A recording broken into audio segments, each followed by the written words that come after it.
Two title fights always better than one, and that is exactly what we have in Las Vegas this weekend.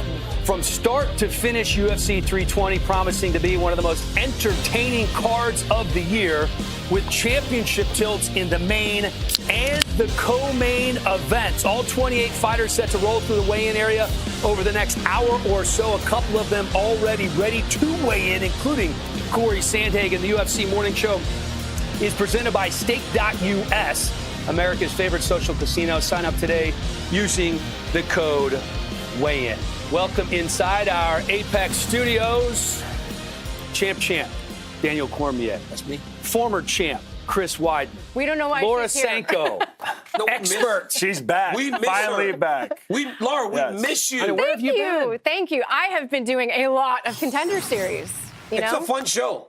It is a fun show. I got a kid on there next week, and so far, Team DC Academy Fight Club undefeated. They're doing great. Let's go. I'll be hitting you up for info. Hey, can we, before we start real quick, can we just kind of discuss what happened right before we started? Yes, we can. Guys, Dan Hellie, it was funny. Dan Hellie asked for grace. He goes, I'm having a really tough week. Could you guys, can you believe he did that? He's like, don't talk about the Botox. Don't Let's talk not about talk the about me being age. older. Don't talk about how I don't know MMA really At all. well. Yeah. Please don't question expose anything he says. Please, guys, don't expose that. I'm just kind of freestyling out here and trying to just make it seem like I know what's going on. Why would you ask for grace here, bro? You know, I thought you guys were all friends. You don't ask for grace, you're all bro. friends. Come on. Why'd you ask for grace? Ah, bless America. This is an unbelievable card. And by the way, the next championship title contender is in the building anyway you slice it, right? Obviously, you guys watched what went down last weekend in Perth with Carlos Solberg. I mean, so you got the main, you got the co-main, and so much going on at light heavyweight. It's absolutely fascinating in that division. Yeah, that division's hot right now. And after what he did last weekend, I mean, there's a lot to talk about what is next for the winner of this Saturday. But Carlos put himself right at the top of the heap, in my opinion, with that win. Yeah, it's going to be really interesting because Ankalaev is the champion, but people aren't really realizing it yet. You know, like he doesn't have that championship feel, that aura behind him. Because I mean, he beat Pereira, but people weren't super excited about the way he did it. And this is the opportunity that he's been waiting for, to be able to capitalize and show that he is the true champion. And Pereira's in there to shut him up and make sure it doesn't happen. And don't you sense a different confidence in both him and his team going into this one? Well, he felt everything that is to be felt in the fight, right? He took the punches. He got hit by Pereira. Nothing really happened. He said there was a kid that he fought with, a little girl, growing up in his gym that hit harder than Pereira. Hey, Ankalaev's a bit of a jokester behind the scenes. He just doesn't really show it as much in public. But this guy won the fight. What was surprising to me, though, was how close the fights were on the cards. It felt like Ankalaev had won the fight pretty convincingly, but then it was 48-47 on two of the cards. So if you're Pereira and you say you only fought at about 45%, you got to feel pretty confident going into the rematch. When you rewatch it, it is so close. All the rounds are close. It all comes down to the third round, and even that third round was so incredibly close. And I feel like the feeling we all got from it was because of our expectations that we thought it was going to look totally different than it did. It was the visuals of Pereira going backwards the whole time. I think that was so different to everyone that we felt like he was losing because he was backing up. Yeah. But obviously he wasn't, not in many people's opinion. All right, we're going to talk a lot about that over the next 2 hours. Let's take a look at what is going down here on Saturday night at T-Mobile Arena. The early prelims on ESPN Plus and UFC Fight Pass. Veronica Hardy and Brogan Walker are in the curtain jerker. Ramez Brahimi looking to keep that 100% finish rate intact against Austin Vanderford.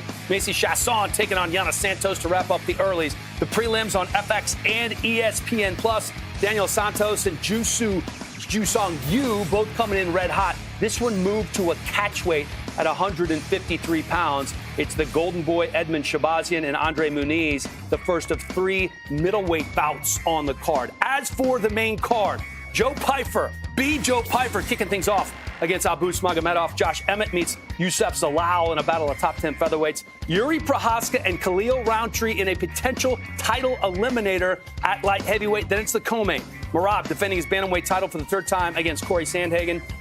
And, of course, the main event, Magomed Ankalaev and Alex Pereira, 2 in the rematch. And this is an immediate title rematch in the main event. Ankalaev says he thinks that Pereira is too old to make changes. Let's bring in John Anik, the voice of the UFC. Mr. Anik, what is the sense that you got about adjustments that the former champion Alex Pereira may have made in this camp?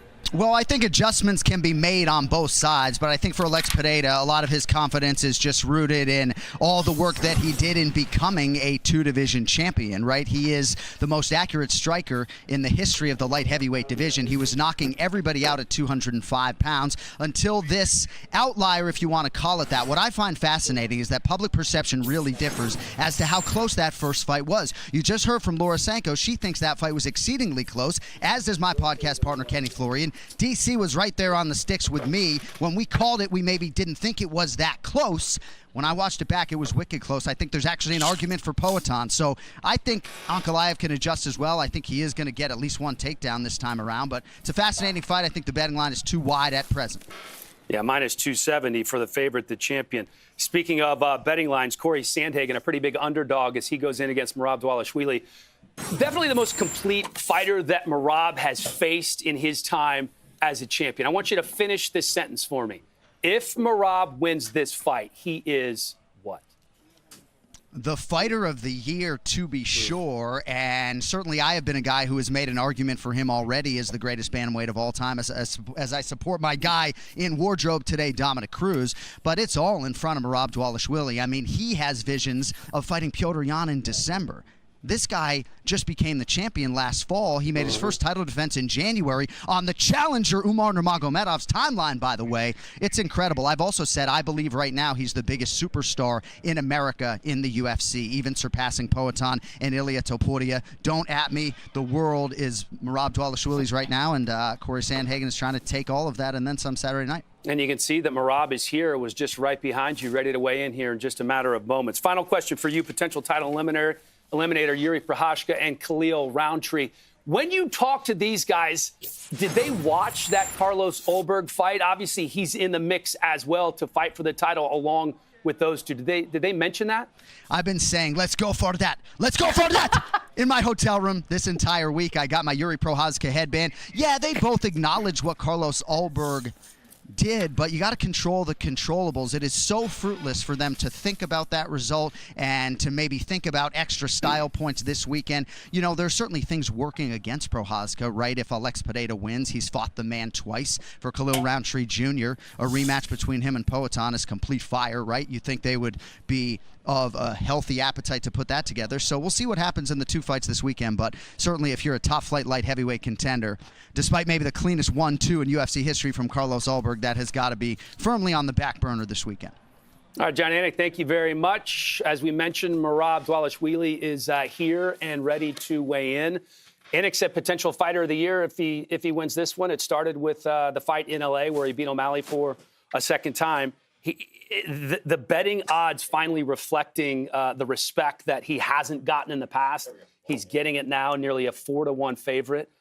There is obviously a path to victory for Cory Sandhagen here, right? But he is a machine. He looks unbeatable. The cardio, the pressure, it's remarkable. He's a machine, and I honestly can't think of another time when I saw someone already as a champion continue to grow evolutionarily so big every single time he fights. Like, you can see a difference in his game, whether it was finally getting comfortable with the striking with Sean O'Malley. It was, going to another level with the defense against Umar.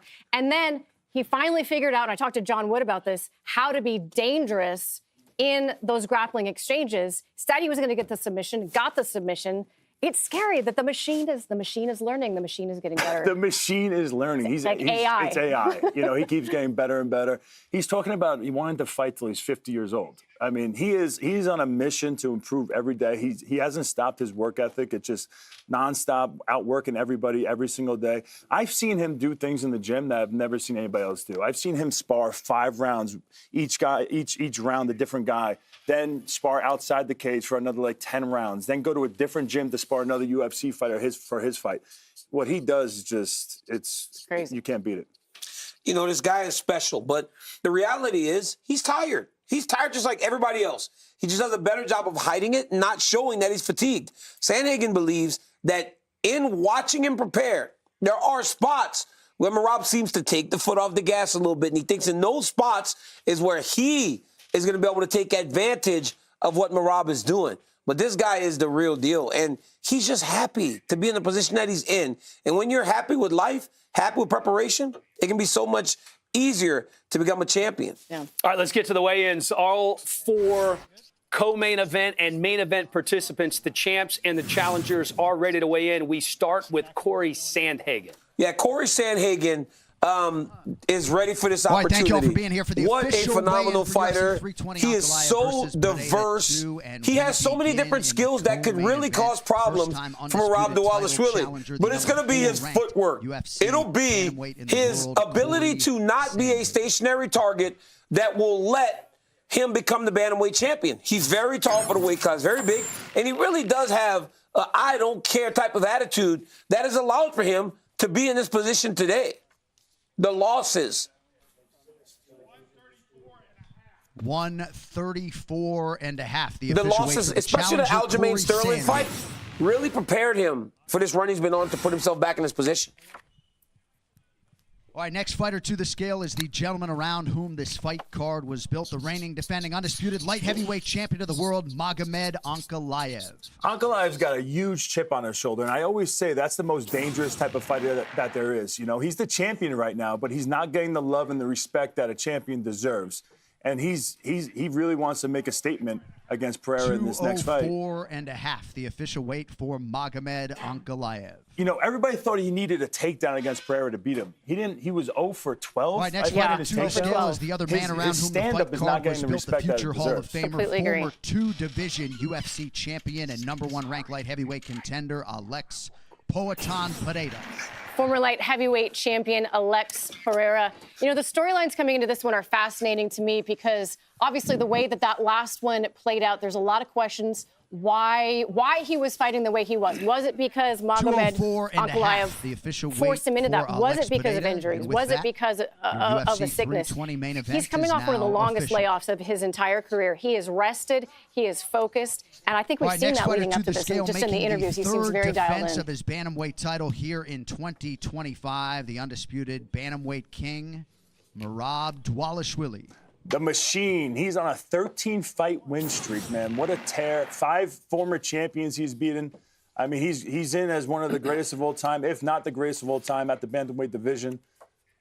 Getting better and better. Submitted Sean O'Malley in his last fight.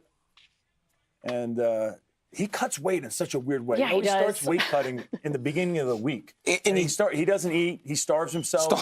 You know, and he changed it a little bit this time. He did it a little bit different. But not that much Not different. much, but he tweaked it. He tweaked it a little bit. He started listening to a nutritionist. Well, the guy at the PI, I can't remember his name, but he started working with him a little bit. Charlie? Maybe? Charlie. That's exactly who it is. And then what did he say, though? He goes, I make money when I make weight, so I had to go back and do it exactly the way that he's stepping on the scale multiple times, so let's see. He does it all by himself, too. Yeah, I know. Aljo always wanted to cut weight with him when they were fighting on the same card, and Rob was like, would do it on his own. It might be a little heavy. Maybe he's got to take the underworld. He's got We don't want to mention the Talgate incident. Yo, we got to stop doing that. We literally have to stop doing that. You're asking for grace? Yeah. It gets Are old. you asking for grace? I do need to correct myself. That fight in January was Umar. The O'Malley fight was in June. Yeah, so this would be his third fight in 2025. This would be his third fight in 2025. Yes, yeah, but there's no reason to apologize for that. Everybody makes mistakes. There we go, 135. For the champion Merab Dvalishvili, and with that, your this fight is interesting. In the beginning, when this fight was set up, I was just thinking Merab runs right through him. Yeah. But Sandhagen, the more you watch him, it's a tough matchup, man. It really is. For sure. It really is. He's breaking people's legs with heel hooks. He's got great guillotines. And his stand-up is unbelievable. And he doesn't get tired, really. He really does not get tired. He said he's never felt completely exhausted in a 25-minute fight. Look at him. He loves this. I've never met He's a a fighter monster. who All loves right, next to fighter fight to more the than scale, him. competing in a prelim at a catch weight of 153 pounds, Ju Song Yu. Looking to hit 153 in a catch weight, a.k.a. Zombie Jr. Ju Sang Yu, undefeated, 9-0, 1-0 in the UFC, more importantly. Made his debut back in June, UFC 316 against Jekka Saragi. That was one of the cleanest left hooks I have ever seen in my life. Hit it while he was retreating, 28 seconds into the fight. The official weight made for Ju Song 152 and a half, plenty of room there. This kid's really good. I mean, you get that 50K bonus right out the gate, then you're set up for success. I hope that they have a fight of the night, and then because his opponent is weighed by so much, he gets the whole 100,000. Yes. There's a 35-year-old former UFC featherweight title challenger coming off back-to-back wins after 3 straight losses. So she is rolling, has corrected some things. Most recently won a 3-round decision over Misha Tate in Des Moines in May. A big win for the Russian veteran who called it a for Yana Santos. dream matchup because she was a big-time fan of Tate before she signed with the UFC. Another big one on Saturday against Macy Chasson, who's ranked 5th in the division. Main card in the middleweight division, Joe Pyfer. Joe Pyfer coming off a big win over Kelvin Gastelum back in June.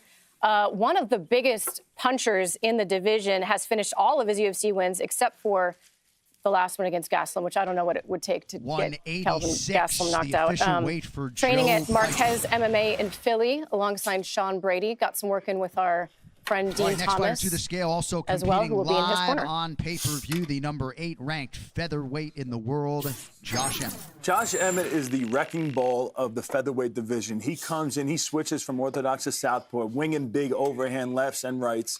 Very dangerous, heavy hands, and I think the big thing with him is that people don't realize how good his chin is. I don't think he's ever been stopped. I don't think he's getting dropped. 146. I think the only person. Josh Emmett. I think the only person that finished him was Yair with that submission. triangle. But like Ilya beat him up. Next but that's that's but he doesn't go down. Ranked featherweight. Yeah, that's crazy. In the UFC, Yusuf Zalal. Hey guys, this is Yusuf Zalal, fighting out of Casablanca, Morocco. And hey DC, let me know what you think about these takedowns, man. I've been working really hard on these takedowns, and I want to see what you think about it. Especially, I got something special for you.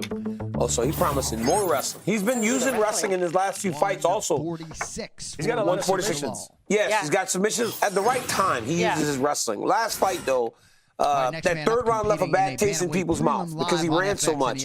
Let's see if he can have a little bit of a better performance in this one. Did he get a takedown with Cater? I don't remember, but it was a good fight. Chris Gutierrez repping Factory X in Denver, Colorado. Such a slick strike. I mean, the thing you always have to talk about when you talk about Chris Gutierrez is, of course, the leg kicks. He's got some of the nastiest leg kicks. 136 in the entire division. I feel like his legs have to be made of titanium or something. He's got Winsby spinning back fist, knee, leg kick. Just a really, really dynamic striker. And those kicks hurt you too. I don't think they hurt him. No, they hurt me. Oh, that's an understatement. It's Trustin Bonds, and I'm fighting out of Camp Hill, Alabama. Still doesn't get and tomorrow night, I'm going to show everybody that I can do it anywhere and take it anywhere in my own mixed martial arts flavor. I'm trying to listen to Tristan Vines, and you guys are making jokes over here, so I didn't hear your joke. He's a short-notice replacement for Ozzy Diaz, who had a medical issue. Got the call just a few days ago for his UFC debut, coming in with a 10-3 overall record. Was a Golden Gloves boxing champion. He was a teenager and has a black belt division, in jiu-jitsu as well. Ramiz Brahimaj looking better than ever, coming off 2 first-round finishes in a row. Mickey Gall and most recently Billy Ray Goff. And DC, he credits you with this most recent run. He has said it multiple times. He said the pep talk that you gave him going into that MSG fight allowed him to go out there and just 170.5, let it rip, let it fly. And he's been looking phenomenal ever since. Plus, you got the hat. I love the way people treat me. I don't get treated good here, but at least people in the world, in the wild, I get treated really good. In the wild, I get treated really good. All right, so I talked to Andre Muniz on his way in here. The other day, we took a photo, and he was like so excited to have the opportunity to be back competing. Andre Muniz walking in the back, I said, how was training camp? Him and his coach Bo go, it could not have been better. He said, honestly, I fear saying it was perfect. 185.5. 185.5. Andre Muniz. Muniz said his training camp was absolutely perfect. And if you have a perfect training camp, you expect to have a great performance, especially when you're a veteran like Muniz is. Plus 225 dog for Muniz as well. Well, you need a perfect camp whenever you're an underdog of that. light heavyweight champion, now the number 2 ranked contender, Yuri Prochazka. You know, Yuri Prochazka is former champion, but I think in the Jamal Hill fight, he showed so much because there were a lot of moments where he was behind the 8 ball, and Yuri never lost focus, never lost track. This guy never gets discouraged, though, and that's what I think is his greatest gift. Those losses to Pereira would crush most, right? He doesn't get distracted, doesn't get discouraged, and now he finds himself right back in position to earn another title opportunity. I know you guys are high on Oberg right now, but if he goes out and dominates Khalil Rountree, who's held in higher regard than Dominic Reyes, he may be the next #1 contender. Let's go for that now. Look at Atiba. Let me tell you something. Atiba Gauthier is ripped. And I think when he walks into the octagon, guys are terrified. See how he's skeletal right now, skinny. When he walks in tomorrow, 186. 186. When he walks in tomorrow, he's going to be filled out. He's going to be massive. He is knocking people out at a rate that we have not seen since Francis Ngannou. He's terrifying. He is terrifying. Very popular on YouTube. His numbers this week, like a co-main or a main event as well. Pretty impressive. Really? Yeah. That's impressive. Austin Vanderford, man, he was on the Dana White Contender Series back in 2018, and he ended up winning with a submission, but he did not get a contract, so he's been fighting outside the UFC for the last, I don't know, 170 and a six half. years. The official weight for Austin Vanderford. He finally got his opportunity in the UFC early this year, and he got a finish. He's also married to what's her name? Paige Van Zandt. To the scale, competing in the bantamweight division and making his UFC debut here tomorrow night, Jakub Vikwac. Hey, you know, we sat with Jakub Vikwac the other day, and I asked him, I said, hey, you're fighting Patchy Mix in your UFC debut. So what that means is that you'll come over here as a KSW champion, fight a former champion in another organization, a guy held in high regard. You win this fight. You will have to fight the best of the best that this division has to offer. 136. 136. I go, are you ready? Because there are a lot of guys that come here early, and they get that big win, and they're not quite prepared for what comes next. I go, are you ready? Ioane on J-Check stood up right in the meeting and goes, he's absolutely ready. She goes, he's the one that's ready to compete in the highest levels right now. I can't believe Shabazian's 27 years old still. Yeah, he's been here forever. It's Shabazian or Shabazian. Hey, isn't he a casual? Tomato. It's also Ramiz Brahimaj. I wasn't going to correct you earlier, Dan. That's exactly what I said. Hey, but he's on a 2-fight win streak right now, looking to propel himself into the top 15. What a casual. You know, he's fighting Andre Muniz. Competing tomorrow night at a catchweight of 153 pounds, Daniel Santos. Now, I know this isn't a gambling show, but we're going to hear from the On the Line crew a little bit later. But I can tell you, our guys love Daniel Santos more than anybody else on this card when it comes to betting. They think he is going to take care of business. Yeah, but I mean, come on. Yeah. 8 pounds overweight? That's insane. I don't mind. I hate when that happens. There was another one recently that happened. I was like, this is terrible. Ortega? To the scale. Ortega with Aljo? Flyweight division. No, that was one. That was one. He missed by more. There was one recently, 8 pounds. Hi, I'm Brogan Walker, fighting out of Millennium MMA in Rancho Cucamonga, representing Guam. Hey, Laura, what is my path to victory for this fight? Ooh, good question. Veronica Hardy is a tough cookie, but I feel like you got to use that black belt, sister. Be all the way in, all the way out. Push the cardio. That's what she's got to do to win. Oh. Yeah, Brian battled his weight, but it was Gaslam. Right, last time Gaslam beat somebody recently. Yeah, he won. Farid He won his Basharat. fight. Forgot who he won against. So right here we have Farid Basharat. Look, undefeated, man. This kid has so much potential. And he continues to get better every time he steps to the octagon. 136, the official weight for Farid Basharat. Farid Basharat, undefeated, very bright prospect, but it feels like a little bit of the shine has come off of him a little bit. Like when he first started, him and his brother was crazy. I don't know what he did until it came off of him. Khalil Rountree Jr. Khalil Rountree. I don't know if I can think of another fighter whose stock went up more in defeat than his did versus Alex Pereira. And not just like in public perception. I think he feels that way about himself. And we'll get to talk to him later, but the confidence that he's just oozing now. He's tied for the most knockdowns in the history of the light heavyweight division with Shogun and Chuck Liddell. And if he gets one tomorrow, he's going to set the record. He got, not me. You're not on the list, I don't think. What? Light, knockdowns? Knockdowns? Not takedowns. Oh, man. Knockdowns. Knockdowns? No, look at the list at light heavyweight for knockdowns. It's Helly probably has it. How many? Helly. Oh, give me a second. Give me a second. Someone feed Helly his stat. Yeah. Please, Helly, somebody in the truck. Helly's quick. Helly, he comes at you because he messed up. He came back. He comes at me. He doesn't know how to say anybody's name. That's crazy. I have a New York accent. What do you expect? All right, next fighter to the scale, competing in a prelim in the women's flyweight division, Veronica Hardy. Listen, since 2023, Veronica Hardy really has been on a nice run. Bit of a bump last time out against Eduardo Mora, but she's been training in Vegas for this camp, working super hard on her wrestling with Kenny Johnson. And if you follow her on social media, apparently a lot of 125 and a half. 125 and a lot of group Veronica work Hardy. with her, a bunch of girls, and Sean Strickland as the coach. What? Sean has become the greatest women's coach in Man, MMA. come on. Strickland does? Yes. I saw your interview with Sean Strickland last. He is not the greatest women's person in anything. Got Dean Thomas on the phone. He's very upset right now. I'm just saying. I think Sean has a gift Poor for Dean. teaching women MMA. You heard it here Really? first. You think they really they don't mind the language he uses and stuff? No, when you're an MMA girl, you know who It doesn't Sean bother is. you. No, and he actually has a soft spot for the girls. I can feel see like. him being really patient, in there during the training. Yeah. I mean, what are we talking about? Hey, let's get back to that light heavyweight Go title change picture. your right? tampon. Oh, my God. Oh, man. God bless. I better pad.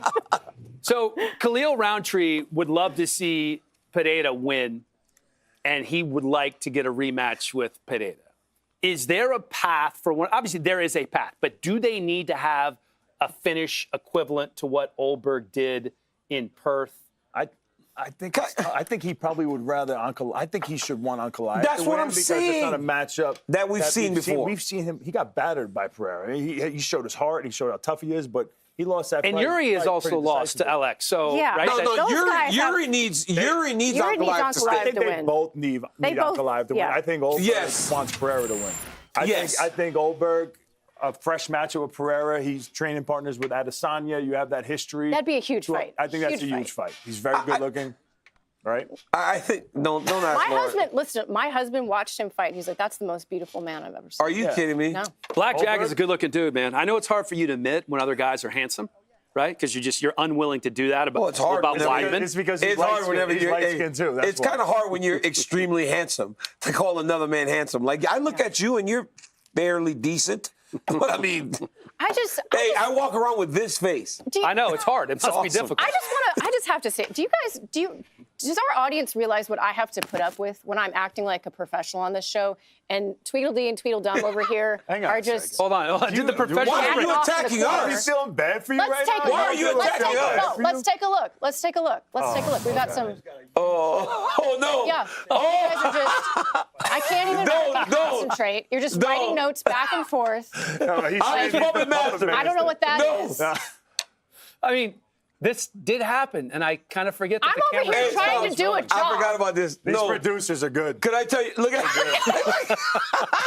we're toasting the Monaco. Yeah. Okay. O'Malley in January. I said I could crush you. So Dan Helly, it's all right. We make fun of Helly about being a casual. He says that O'Malley fought Merab in January. We all know it was Umar.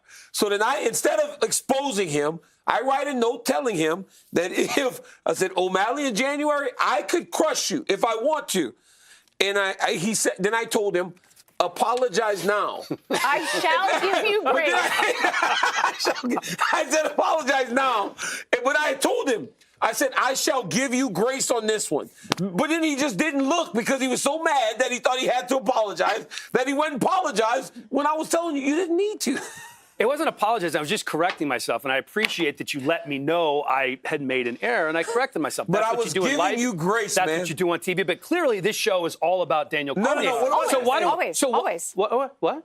No, Let him finish. Let him finish. What? Why don't we bring out one of your big sponsors who pays you money, and we can make this show more about Daniel Cormier? I believe we have a presentation, from Monaco. Could it be happening? What do we have here? What do we have Who is here? this? It's happening. It's happening. Hey, Sammy. Hey, Sammy. How are you? Nice to see you. Hey, give me a hug. We're hugging. Thanks for the paycheck, Sammy. What are we, chop liver over here? No, What's the rest Sammy. of the does do? Sammy, what do we have? So as you guys may know, DC is an official partner of Monaco Cocktails. Oh, yeah, we know. And with that, it comes with some pretty cool benefits. So we wanted to present DC with, this is from everybody at Monaco Cocktails. It's a 1-1 VVS Diamond. Ooh, custom VVS. I like that word, Monaco VVS. chain. Ooh. Wait, I can't even. I'm so nervous. My hand's shaking. Don't be nervous, DC. I'm so nervous. Diamond chain? Dude, that is. Is that? Oh my gosh. Look at that. You got looks the expensive. rooster. Oh, it does. Sammy, is that real? That looks It's Oh, yes, it VVS is. Diamond. Yep. VVS diamonds. Hey, Chris. Oh my. Is that those lab-grown Chris, diamonds? could you strap me? Has to be the lab-grown diamonds. But that's still amazing. Help him out. Do you want me to help you? Weidman, help him Nothing out. wrong with that. Want me to help you? I got you. Yeah, please. Hook me Or up. you could do it. Hook me up. Hook me up, It's like Sam. putting a belt around his waist. It's hard. It's very hard.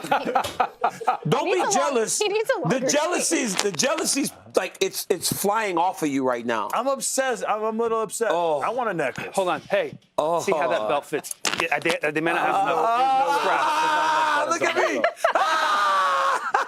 Let me stay in the light. Yeah, you you gotta be in the light, Hey, bring that camera back. Let it wow. Let it shimmer. Can I just see this belt? Let's Can I see go, this belt fits around Monaco. you? The Monaco Yo, double champ. champion. Let me see something real fast. Come here. Turn that way. To the camera. Let me You don't see wanna something. do it. You're Like, you don't literally wanna do it. ruining. You're ruining my Monaco moment. No, this is gonna back go up. viral. I want you out of my Monaco Because there's moment. no way this fits you. I want you It out fits of my. It fits Get out of everybody. here. Brock Lesnar. I want it you will not out fit you. of my Monaco moment. Derek Lewis can put this on. I'm back, guys. Cormier. America, your boy has just been blessed with the VVS Monaco diamonds. So when you see me at the Octagon tomorrow night, don't trip. I'm blinged out. I look like a professional football player or something right now. Woo! Hate, please hate. I don't want to hate. I That's want you beautiful. to hate. No, it's beautiful. That's Hey, beautiful. I feel like Monaco should have gave you, us my some friend. fake chains or I know something. some minute. studs. I would take Enjoy. some studs. Let's I don't get a want the picture. Let's studs. get, Maybe come a over ring. here. Come here, ladies. Come get a picture. Yeah. You guys Oh, my just God. wait. Hey, Sammy, I hope it's paying dividends, but you guys are It's paying dividends. dividends. This has got to be big. This is a big deal. Oh, my goodness. Thank you, Sammy. Thank you. Thank you all. I mean, it's kind of hitting my mic a little bit. It's Yeah, you kinda might hit- have to. Yeah, you might have to tuck take it that. in. I'm not tucking it in. First time for It's hitting everything. your mic, though. I don't want Yeah. you to. Hey, so what do I need to do? You either need What do to you move mean? your mic or just take Yeah, it I off need to- and have it like displayed. Oh, man, I want to take it off. Okay, I guess I'll take it off. Do you need help? You guys, Does it fit over your head? you guys think I have It's shirt not on? going to fit over his head. Oh, I RJ that real Clifford fast? joining us on the show, I'm guys. not He gonna- doesn't I'm not have the doing that. bling, but he has the knowledge. That's what he brings to the table all the time. And we're talking. Did you ever get to touch We're talking win streaks, RJ. Do you We Is are. there room for you to squeeze in there? By the way, I'm are you sitting down or what are you doing here? I thought I would. Yeah, Everyone please else do. is. I don't want to No, make tower over everybody. You know, that's too much. Underrated win streak. So mine got taken. So I kind of broke the rules a little bit. Oh, everybody's It's not technically a win streak, but Grant Dawson, 13-1, and no one's talking about it. I'm talking about it, but that which is just us you and me. two. It's just us. The only ones. It's like, okay, Bobby Green got him. Bobby Green gets a lot of people. But he is in the toughest division in mixed martial arts, in the toughest division in the UFC. He's beaten everybody but one. He's been in the UFC forever. That's the Shark Tank of lightweight. He's on the cusp of people realizing how good he is. And finishing, Yes. and his striking's getting And better. just Well, how many has he mauling won in a people. row? Technically 3. But I didn't get my guy, so I did a 13-1. Wait, who beat him? Bobby Green. Bobby Green, he just got. He Green. got Isn't that, well, there he is got a, caught. That was well, the bad. problem is, Yeah. like, there is not even a Bobby Green in existence. There is a King Green. He was Bobby Green does not exist. That is true. That's I think like he was here Bobby Green at the time. It was a 33-second knockout, man. So when The artist formerly known as Bobby Green. Hey, I just make sure, DC, you're up next. Make sure you put that in the safe in your hotel room because I know you have a lot of visitors. You don't want anybody, stealing that. I just lost $100,000 in watches 2 weeks ago. Somebody smashed and grabbed the car. But What? anyways, I swear to God, bro. Why do you have $100,000 It in was in my watches in your backpack. car? Vegas sucks. Insurance. Mavzar Evloyev is my guy. This dude, he should be fighting for the belt. You should not have to win that many times and not be in a championship fight. He has won, and he's won, and he's won. But because it doesn't always look fun, because he's wrestling and he's controlling people, he hasn't gotten that opportunity. You know what's the craziest thing about it? In most cases, against anyone in the division, he could probably do the same thing. So then you run the risk of having a champion that has a super wrestle-heavy style, and that's just not appealing to the fans. So he's having to go through everybody over and over again. But Evloyev, absolutely. Guys keep passing I him like up. that, That's the actually. problem. Yeah, like guys like. Underappreciated one. Yeah. Do you have ice? I do, actually. I want to bring it. Weidman, you're All up. right, I'm Weidman. going with Pantoja. I think it tastes great warm. Pantoja.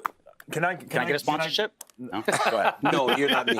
I'm over here trying to get. I had a sponsorship and then DC took it away. Listen, Pantoja, I think it's because he's a flyweight. The smaller guys, I don't know if they just don't happen to get the respect that they deserve. But he's on an 8-fight win streak. He's got 5 title defenses. He's breaking records in the flyweight division. I love that. And he's just not getting the respect I think that he deserves. But he's starting to feel himself as a champion. One of the matchups we'll probably talk about later, but I think because he's kind of cleaned out that division, I bet him Merab. Yeah. Let him come up to Merab. His confidence and we'll is see crazy. that one. I like that. Yeah. All right, I have one, and we just saw him in Perth. Carlos Olberg has won 9 in a row over the course of 4 years. He main evented for the first time, and he could be fighting for a title the next time out. It doesn't seem like he doesn't have that overly dynamic personality. Robert Whitaker was on the desk with us last week, said he went to train with him at City Kickboxing and said he's the most mellow guy on the team, right? Obviously, he has the looks, right? But he didn't have that dynamic personality. Hey, you know when you look like Carlos Olberg, if you talk too much, you end up being Luke Rockhold. Remember, Luke was like so good looking, but then the moment he started talking to people, I'm like, don't disrespect Luke Rockhold. That's a former teammate of yours. Luke Rockhold's my favorite person, but still. Yeah.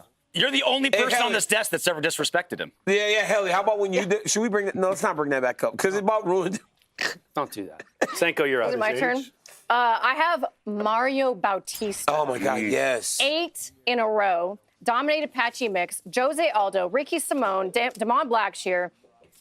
All he needs is like one more finish to people to go, whoa, what has been going on here? And but he's got Umar next, right? Yes. That's but if he wins, he's got a style that might be a problem for Merab. 100%. Because his wrestling and his ability to control people is next to none. But it's like every time he fights and they show that stat, I'm like, oh my God, you forget for some reason. Remember how mad people were when he just kind of held Aldo on the cage? Yeah. It's like, Jose does not want to stay there, guys. People want to see him leg kick and knock people out. So people just pissed off. He just controlled him.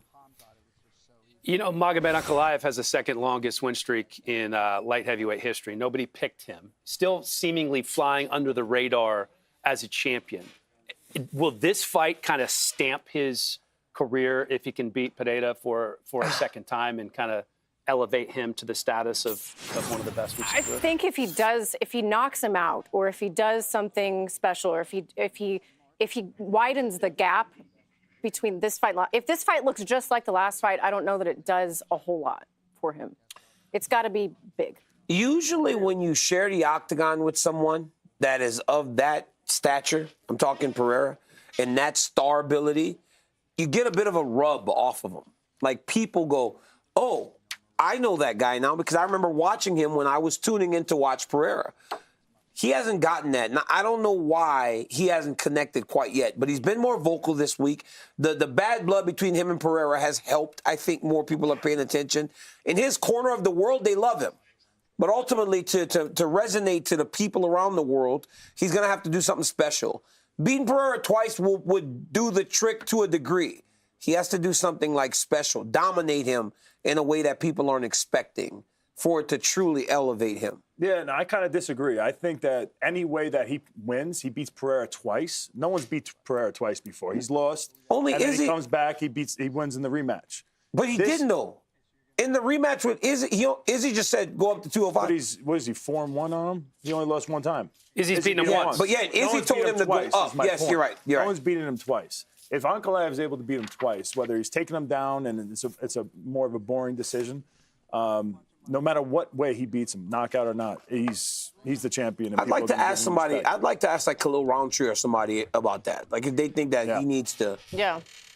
Because I think the people in those guys would know, like, hey, why is he not catching on? Mm-hmm. Because right now it does seem like he's flying under the radar. I mean, he's won that many fights in a row. It's crazy. Speaking of Khalil Rountree, guess who's here with us right now? Nice. Oh, like you didn't know. Oh, that was good, though. That was good. You're a pro. I didn't know. What's up, Khalil? Surprise. Hey, bro, you see what I just got? What's up, brother? I do, man. That's nice. Look at that, boy. That is nice. He's brilliant. He's been retired forever. He still gets gifts. Good to see That's you. crazy. Khalil, take yours out. Yeah, take yours out. That looked like that brother guy. He got some bling too. Look at that. This is my amulet from Thailand. Oh, cool. See? So what does that mean? What is that? So it's got the deity in Thailand, they call it Prapom. And it's just like, it's a Buddha that has 4 faces looking in all directions to help lead, protect. Oh, cool. You know what I mean? Kind of always watching every move, making sure that, protected from all angles and, keep me prosperous and safe and healthy and all the good things. Yeah. Is it personal? But are you a Buddhist now? Yeah, I'd like to say that a lot of my practices and stuff are definitely more along the, Buddhist practices. Yeah. Cool. Can I move your chair up? Yeah. I feel like I want to get you on the same level. The water bottle was taller than you for a minute. There we go. Do you use that during fight week? Because you've talked about how you like to detach yourself from everything, all the hoopla and pomp and circumstance that's going on during fight week, and just kind of get into your zone. Do you lean on that during fight week? I think it's just a life thing. Whether it's fight week or not, I'm always just trying to make sure that like just my spirit is in the right place, like that I feel like I'm going through life authentically, being myself, you know what I mean? Just kind of like on my own path, making sure that, I'm able to manage just the ups and downs of life, that I'm treating people, with respect, with kindness, that it's genuine. That's so whether it's fight week or not, I think it's just one of the things that I just try to practice for myself, my own well-being. Yeah. There's so much interest in your division right now, not only because of what's going on this card, because of what happened last week. And did you watch that fight, and does that change anything about your approach in this one? I did watch the fight. You're talking about the Olberg-Reyes fight, right? Yes. Yeah. I watched it. Incredible performance by Olberg, in my opinion. I could have let it get to me, or you know what I mean? Like, oh man, now I got to put on a good performance, all that. But at the end of the day, like, I kind of collected myself. I just thought, like, let what's happening happen. I've got a big challenge in front of me, which is Yuri Prochazka, and I'm prepared and ready to go do my thing. And hopefully it's a good enough performance to where, maybe it's me that they're saying is next, but I'm not too hung up on it right now. Yeah. When you break down Yuri, like, what do you see? Like, what do you have to do to make sure that you're ahead of him and winning this fight? I just gotta be sharp, man. I gotta be sharp. I can't really allow myself to get too emotional or anything like that. I think that we've got good strategies. Got great coaches, as you know, John Wood. Christian Knowles. It's just been great preparation. So as long as I stick to the plan and hit the targets, I think I'm good. When you fought Jamal Hill, you fought a fight that wasn't safe, but it was so controlled. Yuri Prochazka wants to pull you into a brawl. How do you make sure that you're not engaging in that? And are you okay with just fighting that same type of measured fight that gets the victory dominantly, but it doesn't really... some people unfairly were like, oh, well, you didn't. When I thought you fought wonderfully. Like, are you okay fighting that fight Saturday night and just saying, you know what, man, that should be enough because Yuri is who Yuri is? I'd like to say that I'm okay with fighting whatever fight for one wins me every round. Which is what you did. If it does go 3 rounds, then like the type of fight that I'm looking to fight is that I win every round decisively. If something else happens in those rounds, if it ends up getting stopped or whatever, then I'll be grateful for that. But I'm just looking to win every round decisively. That's my plan. I feel like every time moving forward. But I do have knockout power. I do have, sometimes the Hulk that gets unleashed when the time presents itself. So I think that no matter what, people know what to expect when they see me go in the cage. It seems like you guys approach things really differently on the feet, but it seems like you're kind of cut from at least a similar cloth in terms of the way that you allow the spirituality to be a part of the way that you approach a fight, the mental game, the spirituality. Do you appreciate going to battle with another martial artist who approaches the fight sort of that same way that you do? Yeah, it's been interesting, actually. It's been interesting this time around, you know? There's nothing that's really, like, neither of us are saying anything, talking up the fight, you know, like disrespecting each other. I think both of us knows, like, what each other's capable of. I think we both respect each other's kind of journey in this whole thing. And, yeah, it's different. It's definitely different. But, again, I just try not to get too caught up into, you know, all the external stuff. I'm really focused on really putting on a great fight because the overall goal is to fight for the belts again. And whoever it is that's in front of me, I've got to take care of the job. Can we ask him about the Ankalaev thing? Can we ask you, like, why? Do you have an idea why Ankalaev has not caught on, or do you feel like he has? Some people have it, some people don't. Mm-hmm. And you don't, Some people have that thing, and some people don't. And I just don't think he has it. You know, we've seen throughout the history of UFC people that are just incredible fighters, but they just, for some reason, they just don't have it. Like, people just don't connect with them, or you know what I mean? And I think that's one of the things. So even if he beats Pereira for a second time, you still don't think it'll catch? I don't, personally. I don't know why.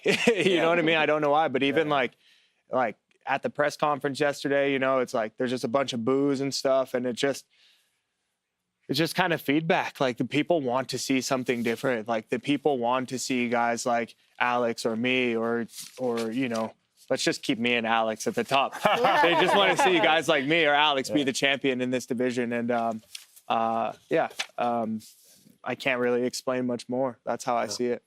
Well, I certainly feel like you've resonated since that title fight, which is, you know, amazing. I know it didn't end the way you wanted, but the respect that you garnered from the fan base, from the pundits, was really remarkable after that. And I know you've said if he were to win, you would love the title rematch, and that would be pretty awesome. Yeah, that'd be great. I think because of the response that I got from that first matchup, I just think, like, yeah, if it happened the second time, like, I feel like people would be fired up to see that one. For sure. Yeah, you know. Yeah, I think about it sometimes. I'm like, yeah, that would be great. But again, like I say all the time, try not to get too ahead of myself. Yeah. This is a tough business, and we can't. We got to focus on what's right in front of us. Yeah, locked in on the here and now. Tomorrow night for me is. I feel like it's going to be a big night. Khalil, thanks for joining us, man. Really appreciate it. Good seeing you always, yes. Good to see you. Thank you, man. Yeah, absolutely. Take care. Back to the weigh-ins. Good luck. Get him there, boy. Competing in a prelim in the welterweight division, Punahele Soriano. Hawaii's own Soriano, you know, he started in the middleweight division. He had a few losses, and then I think he found the right weight class. And at welterweight, you know, he's a southpaw, and he has a great left hand that can put anybody out. The official weight for Punahele Soriano. He's got 2 wins this year, you know, looking to put a streak together and get into the top of the welterweight division, which is hard to do, man. Yeah. These top 15, that's a hard weight class to break into. Next fighter to the scale, competing in a prelim in the bantamweight division, Patchy Mix.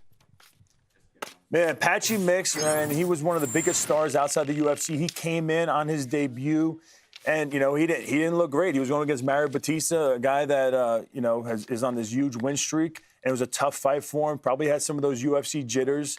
And there was a lot of hype behind him. And so this is his redemption fight, you know, to show people that he truly is one of these guys who could become a champion in this weight class, in this tough weight class. He's so good on the ground. He's so good with his grappling and his submissions. I think he has the ability to do it. What's up? What's up, man? How are you? Hey. Good to see you. Don't hit me, dude. Do not hit me. What's up? What's up? Hi, good to see you. How you doing? Right out the curtain for Patchy. 136, the official weight for Patchy's fighting. Mix. There it is. Oh, that's fascinating. Corey's focused. I haven't been paying attention. Focused. Yeah. It's a good card. It is. The UFC Morning Weigh-In Show presented by Stake.us, America's favorite social casino. Sign up today using the code WEIGH-IN. It's that time of year again. The time when the bizarre meets brutality. The time when skill, size, strength, and even sanity are all up for debate. We partnered with Zach Bagans in the Haunted Museum once again to bring you Fright Pass all month long. No rules, no logic, just violence. If you're scared, you shouldn't have signed up. You shouldn't have signed up. You're in a place to be scared. Oh, my elbows. Oh, that's it. Oh, that's it. A knockout. Roll call. He's out.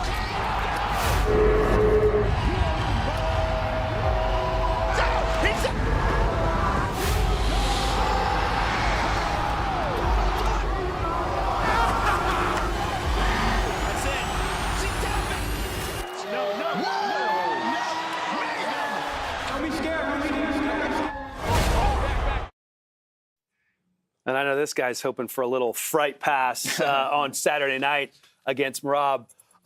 Cory, when you look at this fight, and you've talked and been asked endlessly the last couple of weeks about this fight, you've talked about how you're training a little differently for this one specifically. How is that, and what have you changed? So I feel like in the past against some wrestler guys, I've focused way too much on the defensive portion of fighting them. For this one, most of the camp was just focused on me doing the things that I do a lot better. And for Merab, when we talk about your opponent, so much emphasis is placed on his gas tank. And I get the impression that you feel like we might be making a little bit too much of that. I mean, I think he has good body language. I think that he doesn't show that he's tired and he stays in pretty good position. He has like a good gas tank, but I mean, so do I. You know, that I don't think that that's going to be a factor in this fight. I'm from Colorado. You know, we train way high up in the air, and yeah, I'm ready for all of it, man. And I couldn't be more confident. Couldn't have had a better camp, and I'm ready to whoop some ass. How much of a chip on your shoulder do you have? You know, because people are looking at Merab like he's the greatest of all time at bantamweight already. He's on this huge win streak. You know, gets a submission in his last fight. People think he's unbeatable. You know, they bring you in, and well, you know, you have all these naysayers out there, all those people that just think you have no chance. Do you take that as energy and to propel you to make you work that much harder? I just want them to remember how they talked about Merab before this fight. So after I win this fight on Sunday, they better keep that same energy about this fight. Yeah, I know, that's true. No matter what, when you win a big fight against somebody, then all of a sudden there's excuses on why that person lost, and you don't get like that full, you know, experience of a win. And gas tank wise, you didn't change anything as far as like, all right, I got to get my cardio on a different level for this guy. I mean, dude, I pushed myself really hard in all of my camps. I do like, though, that I've had the ability to have, like, I don't know, 7 or 8 main events or whatever. So fighting 5 rounds just gets easier and easier each time. This one in specific, though, we did, like, give myself, like, down weeks, which I never really did for myself, so that my body could bounce back, and then I could push harder for the next 3 weeks, let my body bounce back, push harder. So that went a really long way. So that was new and different because usually I just run it like a marathon. Yeah, and the runs, I saw, I think it was on Embedded where you were doing that run, you broke your record or what, you got the time that you wanted to. Is that something that you always were doing in your other training camps as well? In the last couple, since I started working with Trevor, yeah, Trevor has me running. Yeah, that run is a hell of a run, and it teaches you how to push. And that's an important thing to know where your red line is all the time so that you can, like, just ride that red line for as long as you can. Gotcha. Cory, at the stare down yesterday, Merab told you he was going to knock you out or finish you. You told him you're going to knee him in his fucking face. That was the best I had at the time. Look at that. He said you have small balls. Yeah. That's messed up. Yeah, I actually do, yeah. Never mind, I'm not going to say something inappropriate right now. Oh, you can on this show, actually. This show is all about that. Yeah, big balls, but the other thing, that could be a little bigger. The ratio. Hey, Cory. It's the ratio. Cory, how important is it for your movement? How important will movement be in this fight? The big octagon, a lot of space. You do a good job of creating very different angles for people. Merab does fight pretty straight, right? He wants to take you down. He wants to be in your face. How important will being off that center line in angles be to you staying upright and winning this fight? Yeah, it'll be important. The most important piece is going to be me staying in position. A lot of guys have gotten in trouble with Merab just kind of not being able to punch backwards with him. I think that I fight maybe backwards better than I do forwards. I think that I'm one of the best movers in the sport as far as like being dangerous moving backwards. And yeah, it's important, man. But a lot of things are important in this one. I got to really show up on all levels for this one, and in order to get the win. So. You've been one of my favorite follows for a long time because I always love your tutorials and stuff. Thanks. I love that content. But I feel like I finally have gotten to know you as a fan with all the stuff that you're But putting I know out him there as lately. I know him as a person. Yeah. Just to put that out there. Oh, I'm sorry. I'm just saying. I didn't realize we're showing and telling. I didn't That's realize my we show were and tell. My competing. show and tell was to get Cory Sandhagen on the show. Really? He's been on the show. Corey said No, I was a I really got him smart here. analyst one time. Yeah. It was great. He did? Yeah, he did. Well, then Cory came on my show one time for my YouTube channel. I got it in. I got my YouTube channel in. I knew I would get it at some point. I got Cory sat. I have to have him on 9 now. Yeah. Anyway. You got to do it another 3 times to hit the over. You're good. Yeah. Do you feel like that's kind of opened? I mean, have you felt like a bigger fan base? Because I feel like Merab's actually a good example. Like, I didn't really understand Merab until he started showing his personality, and I feel like I had no idea how freaking funny you are. Thanks. Yeah. I'm only funny in my ideas. But yeah, I've been doing it. People really enjoy them. You know, I kind of go in with the attitude where it's like my camera guy will be like, "Hey man, I think that's like too wonky and too weird," and Yeah. I'm like, "I don't care. That's what I think is funny, so that's what we're doing." The tryouts for your sparring partners were Great. the funniest. Yeah, I love Drewski, and I think his like show is so funny. So it was really me just wanting to do that. You know, I don't know if you're familiar with the show, the Could Have Been Records show. No. No. Oh, I It's saw my hilarious. boy on there the other day. It's hilarious. Yeah. You know who was on it? Who? Fleece. I don't know. Fleece Johnson. You know the guy that was in jail?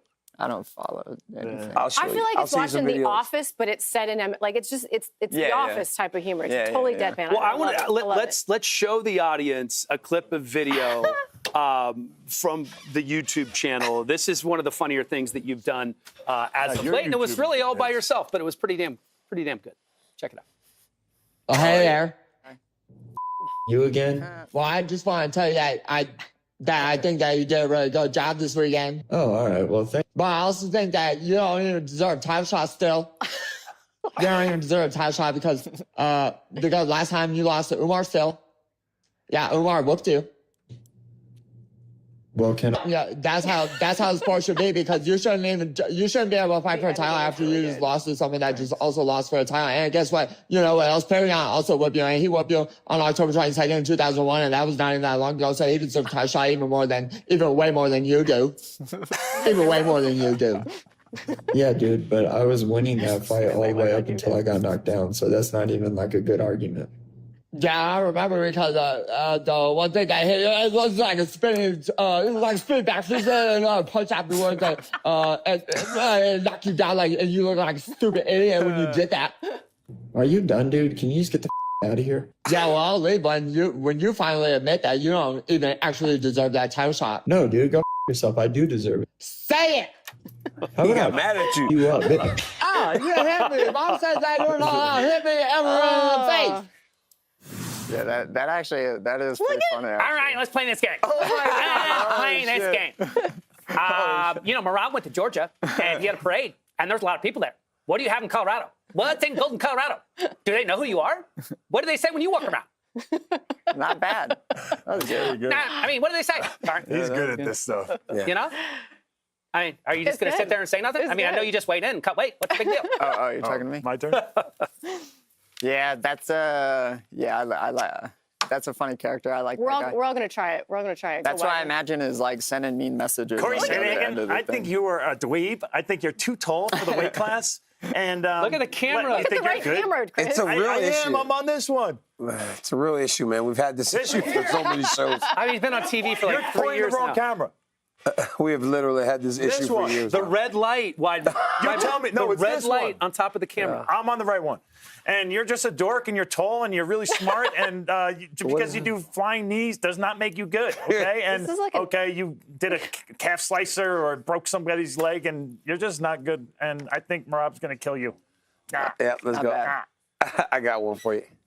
I got one. Cory has to pick who wins. RJ, This is you pointed a at the wrong competition. camera. Tally's on Cory. My bad. Cory Sandhagen, you're tall. You don't have the best personality, and I don't know if I'm very interested. So that's why I don't want to see you get a title shot. You could win 20 fights in a row, and I still don't want to see you get a title shot. Cory Sandhagen, you hang out with guys like DC. You suck because you make friends with guys like that, and you might show your balls on the internet. Even though you don't show your balls on the internet, Cory Sandhagen, I will believe that you show your balls on the internet, Cory Sandhagen. And that was a long time ago that you lost a match to Aljamain, but then you lost to Umar, and you beat a whole bunch of other people, but that don't really matter because I only want to talk about your losses, Cory Sandhagen. And I don't like that your last name is Sandhagen. And I don't like that you put MMA at the end of your last name. And I don't like that your face is white. And I don't like that your hair is brown. There's a lot of things that I don't like, Cory Sandhagen. Because Cory Sandhagen, my hate is not limited to your fighting. It's the fact that I'm a different race than you. There's so many different reasons why I don't want you to fight for the belt, Cory Sandhagen. Dad, Cory. Dad. Because Cory, it isn't limited to race. I get called the N-word constantly online. They're not nice, Cory. They're not nice. Not nice. There you go. They're not nice. That was pretty good. That was good, huh? Just wait. Cory, Just wait. for the record, Cory, I love all those things about you. All right. Listen, so like you're not awesome. even like really good because like you lost to a guy who does takedowns and like you sometimes and Rob does takedowns. You lost to the other guy that does takedowns. So you're just not going to win this. And like the Caucasus Mountains made you their bitch. And like the Caucasus Mountains are better than the Denver Mountains. So like there's no way that your mountain range is going to win over the other mountain range. So I just feel like that's just not going to be it for you. And you're going to You guys are pissing Cory Sandhagen off. I know. Yeah, he's pissed. Look at his face. Good idea. No, they're good. Let me go. Oh, shit. No, wait, stop. He wasn't supposed to get a chance against us. Wait, he can't be You don't get to do that to us, Cory. Cory wants to go. Cory wants to go. All right, here we go. Let's go. Let me get into character quick. Tell him the wrong camera, please. Which one? This one? Oh, there you are. Which one? Am I That one. Yep. Yeah. Wait, well, I'll tell you what. You're not good with this fight, Cory, because Merab's way better. He's the best way he goes. That he's unbeatable at that. And yesterday he told you to shut up, and you didn't even say anything back to him, and you just sat there like an idiot, being really quiet and stupid. Yeah, and you're gonna die. And you're gonna die, Cory. That is good. That is good, Cory. Cory Sandhagen wins. Cory wins. Cory wins. Thanks for being a good sport, bro. Hey, you're That was the man, amazing. bro. Okay, cool. Thanks for coming on, Thanks, Cory. Cory. Well, Good luck this week. I do admit there was a moment when I thought he was really pissed, but he played along well. Ankalaev, Veretennikov. Yeah, he wasn't laughing at us. Well, He thought mine was funny. He thought mine was funny. The 35-year-old got up to kind of a rough start in the UFC, losing his first two, but coming off his first win, a split decision over Francisco Prado in July. Got my date right there, DC. Could be the beginning of a 170.5, the official weight for late career resurgence for Veretennikov. 2 to go. Who was training in Huntington Beach after growing up in Kazakhstan under Rafael Cordero. From the bow and arrow and billionaire strut to a style-bending dance and T-City executioner, there are tons of ways to walk out to the octagon. And on DraftKings Sportsbook, there are just as many ways to bet on the big fight. Props, spreads, same-game parlays, over-unders, futures, and even live betting during the fight. Not doing a walkout, guys. DraftKings, the best place to bet UFC. New customers bet $5 and get $200 in bonus bets if your bet wins. The crown is yours. Wow, what a good sport Cory He's was. the best, man. I mean, yeah, you couldn't do that with everybody on this card. The day before they fight, right after they're all pissed off about making weight. Yeah. Whose idea was that? I actually started feeling bad about it through the middle of it. I was right there on the fence there initially, and then I'm like, then he played along. Yeah, he went thank God. into it, so it was Thank good. God that he did that because I was going to have some So words awkward with if he was people. just mad. I was about to have some words with whoever created that. I think it was you. Jokes you made the day before his fight. I did it because guess what, bro? Like online, people they do say racist things. It's a different world. Yeah, but why do you have to make this situation racist? You were the only one that did that. You should have words with yourself right Is it because now. because I'm the only black person here? Why don't Is you that have what you're words trying with to say? yourself Yeah. right now on camera? Talk So about you guys DC. are going to just do that to me? Me? Yeah. All right. Let's go. No, I'm not doing that. You don't want to do that? Because I'll end up saying the N-word. Well, you don't do that. I mean, if I'm acting, you want me to act like the people online? Okay, bad idea. Let's move on. You better move on. Move on right now. So there are 0 male American champs in the UFC right now. Oh my God. Cory Sandhagen could make it 1. Yes, he could make it 1. So let's top. The days of Chris Weidman. Chris Weidman. What about back in the day? Like we had so many American champions. Yeah, we had so many American champions, and now the Americans have not been able to do it. You know what I equated? And America. You know what I equated to? It's become such an international sport, and the UFC and international promotion. Look at the NBA and look how many international players are in the NBA. Yeah, but the best completely different from a decade ago. We also have to say this though. The American wrestlers the American wrestler is wrestling longer now, and that's the problem. And it's not anything more than that. Those guys, they're actually making a little bit of money now. They think that they're making money. Because when Chris was graduating and trying to make the Olympic team, he was making $12,000 a year. That's why he started fighting. $12,000 a year. Now those guys are making 100, 120. They think they're rich. Well, and now the really big guys can make $100,000 a year in college, right? The really big guys. Yeah. So it's like we have to. So it's like that. Before we get to we're gonna do a list, right, of American hopefuls. Top 3 American hopefuls. Real quick, before I do it, I've made a plea that I want American wrestlers to come train with me. I'll give them stipends and everything. You give me the American wrestler, we'll have American champions again in some of these weight classes. For me, here are my 3, right? Bo Nickel. No. Well, you were going 3rd. I mean, you like to just take over the show. Sometimes it's about other people, not just DC. You know what I mean? Weidman was actually up first. Was I up first? You were up let first. him go. Am I going first? Yeah. All right. I mean, he is the All-American. Do we have the list on the screen, or am I just going? All right. So on number 3, I'm going Bo Nickel. Yeah. We're all forgetting about this guy. He had such hype behind him. He was on every pay-per-view. He lost 1 fight. Didn't look great, but it was against RDR, who just beat Whitaker. So I think that kind of was a blessing for him, for everybody to realize, no, Bo Nickel is still that guy. Number 2, I got Sean Strickland. 1, because there's a lot of beef with him and Chimaev. They're, trained before together, and I know he's suspended right now. So whenever he comes back from that, I think he could be right in the mix as an American champ. And then I got Justin Gaethje. That's a good one. I should put. If we could get him off the golf course and get him into a fight, I mean, there's a chance he could be fighting Topuria. So he's another hopeful. Yeah, Sanko? I have. I kind of went more based on the rankings of like when it could happen sooner. I have number 1, Sean Brady. He's ranked number 2. Jack's the champ. I feel like that's a good matchup. Even if it ends up being Islam, I think that's an interesting matchup. Cory Sandhagen is up there. I'm not saying he gets it done this weekend necessarily, but he's right there at the top of the mix. And then Fluffy Hernandez is an interesting factor in that division. And I feel like he is on his way, and again, would be a really fascinating matchup with Chimaev. Yeah. For me, I'm going to start at 3. I'm going to say Sean Brady, because I think Sean Brady is a tremendous fighter, and he's got it all going in the right direction. Cory Sandhagen fights for the belt tomorrow, right? So if we're asking who could potentially be the next UFC champion, it's Cory Sandhagen, because he fights for the belt tomorrow. And at number 1, I still got Bo Nickel. I'm not ready to jump off the Bo Nickel bandwagon. He lost to Rainier the Ritter. We just didn't know how good Rainier the Ritter was. And the only reason he fought the Ritter was because we didn't know how good the Ritter was. If people knew how good he was, they would have never matched him with Bo Nickel at that moment in his career. And we would still be all hype on Nickel. But the Ritter's better than anybody expected. I do find it interesting that Cory's fighting for the belt tomorrow, and you put him at number 2 and not number 1. Because I think that Bo Nickel still has the best chance to do it. I mean, Cory could become a champion tomorrow, but he's obviously like a massive underdog in the fight. Some things have to go his way in order to get it done. Bo Nickel has the wrestling and the boxing. Hey, I also just want to say that Merab is an American citizen. That's he a is great American. point. But here's the problem. He is an American Yeah, we don't want. I don't claim him. I don't claim him. Well, the moment Merab comes up here with an American accent, then I'll claim him. If he comes up, if Merab comes up here and sounds Georgian, he's Georgian. That's what it is, bro. What do you mean? Hey, if he looks Georgian and he sounds Georgian, he's Georgian. That's messed up. Listen, he's an American citizen. I claim him. I love that he's here and he's American. When is he? Is he coming? Can we also say that all these guys are still training in the Macy US, Chasson. Macy Chasson. Hey, now training at Ranger MMA in Dallas, Texas. My boy Kyle Crutchmer.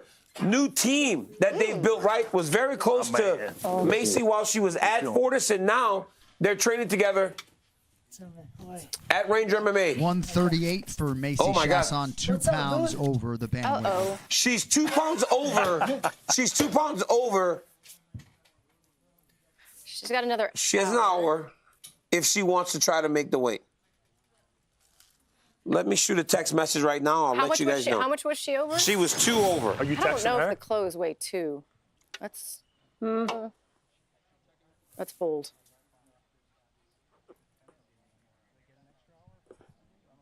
All right, this also went down as we're waiting for this one to finish up. This was Abu Magomedov while we're doing the Sandhagen interview. The Russian-born fighter repping Germany, coming in on a 3-fight win streak with just 6 UFC fights under his belt. The 35-year-old has seemingly experienced everything so far. Remember, he burst onto the scene with that 19-second knockout of Dustin Stoltzfus in his first fight. Then he lost back-to-back fights against super high-level guys like Sean Strickland and Caio Borralho. And he's good. He made weight, back to Macy. Let's listen in.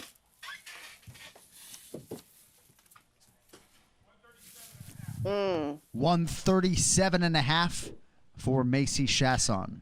Well, it still has an hour. So the clothes are half a pound, basically. Wait, 36 Who will years have about an hour if she so desires to cut the final pound and a hook. And here is a little more on the next fighter who's going to be joining us on set in just a moment.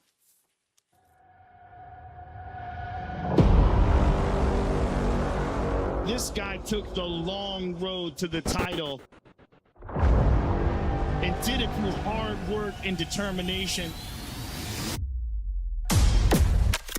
This man absolutely loves fight night. The hay is in the barn, and we really have not seen any mixed martial arts athlete quite like this. He's such a psycho. Keep that bounce for me, Rob. Now I prove again, and I'm hungry. I am unstoppable. I do the impossible. My power. Look at this, man. He's on fire tonight. Merab may be the most interesting man in all of mixed martial arts. Incredible to see a guy put a pace on somebody like that. His freestyle wrestling is absolutely elite. Oh, look at that. Wow. He gets it, carries him across the octagon, and here comes the slam. Boom. I am a machine. He really is a monster, man. The pace of Merab is just something to behold. He's always on you, moving forward, shooting. If you don't completely shut him off, his will to survive and to win is second to none. Merab Dvalishvili has broken George St. Pierre's record for the most takedowns in UFC history. Favors the wrestling, but he does have heavy hands. Oh my goodness. Rob is beating him up, man. We have just seen him do this to so many people. He's a nightmare for just about everybody in his weight class. He's not defending those strikes. It's over now. That'll do it. Victory from the jaws of defeat. I am a machine. He's a top. Oh my goodness. Oh my goodness. And still, Merab Dvalishvili has done it again. He's the big shot O'Malley. And everything is possible. Merab Dvalishvili, ladies and gentlemen. Like Azerbaijan, you Azerbaijan guy? Yeah. So now you're okay. You're American champion. I'm American. All right, we have American champion now. There we go. Merab, you USA. One American male champion right here. USA. True American. He's a true This guy is red, white, and blue. But before he came on, you were saying because he has an accent, he's not American. Well, I just was listening to him more closely. Which is wild. But I was listening to him more closely, and he sounds like he's from New York. I don't even hear it. I don't even hear the Georgian accent. I don't hear it. Our American champion. It's a New York accent. I mean, he's going to bring up racism, and then a guy with an accent can't be an American citizen. It's unbelievable, the things that he really is remarkable. I mean, it's crazy. You got to be really careful with the way you're attacking me. I mean, it's unbelievable. You got to be really careful. You better come on You're a great champion, great commentator, great analyst. Respect. This is my guy, my American champion, Merab. Merab, don't give him that. Hey, I know you just cut weight. My great champion, Merab Smith. I mean, really, like his American name, we got to give him a name. I just have to get this in before we start. Macy Chasson will not cut anymore. Okay. So we have to give this guy an American name. Hey, I hope he paid you to go out to California and do that interview on his new podcast? No, I came here to him. I come to the was championship. in Las Vegas. Oh, it was? Yeah. Okay, good. Yeah, of course. Still should have paid you. You know what I mean? No. Yeah. No. Because why? I'm a great champion, great everything, yeah? Of course. There you go. Of course. See? That's why I love Can you this say guy. something nice about him? He's so His name is Dan Helly. he's so incredibly respectful. Like he's just he's the best man. Helly tried to be friends with Merab. Merab's like, who is this guy talking to me? Who's this old Who is man? this bullshit guy? Merab's like, who is this guy talking to me? Somebody get him away He would from never me. say that. He would never say that. He said it to me earlier. Merab. Like Who's why? that guy? Because Who's of that old guy? he don't have one of the belt. That's why. Yeah. I mean, No, Senko doesn't have a belt. We don't look at her like that. yeah. We She's a treat fighter. Laura way better than we treat him. Yeah. Merab, can I ask this a question and make this about you and He's not got everybody else? up Botox. here? It's weird that a guy here gets Botox. Like in Georgia, they wouldn't accept that. You know, Botox, Yeah, they put yeah. the injections in the lips so he can't drink anymore. Merab, don't believe drools. this is Merab, bullshit. look, he look like this. He like this. You know how the woman look? No. Don't believe this nonsense. Can I ask you a question about Georgia and going back there, you know, on Countdown? That was absolutely incredible. And you said you were treated like a king. But I know you're always pedal to the metal, you know, mashing forward. What's next? Let's train hard. Has there been anything else outside of that Georgia trip where you've been able to enjoy the spoils of being a champion? Any other big trips or events or things that you've experienced since your last fight where you just kind of were able to enjoy being a champ? Yeah, wherever I go, you know, people are treating me very good. You know, I am a champion now. Wherever I go, even I go here in any supermarket, the people are stopping, taking pictures. I feel everywhere, wherever I go, I'm a champion, and I get so much respect, and I'm grateful for that. Of course, if I go trip, even, you know, I got taken care of everywhere I go. You know. And since I came champion, it's in another level. But this start, once I beat Henry Cejudo, this was like the people recognize me, and then they give me so much respect since that. And yeah, I said, like, wherever I go, you know, like, I don't remember everywhere where I was. I tried to stay just in the gym, stay Vegas, stay in the training. But yeah, I have little small trips. How do you keep the motivation? You know what they say is once you become a champion, once you make all this money and you're sleeping in silk sheets, the motivation is different.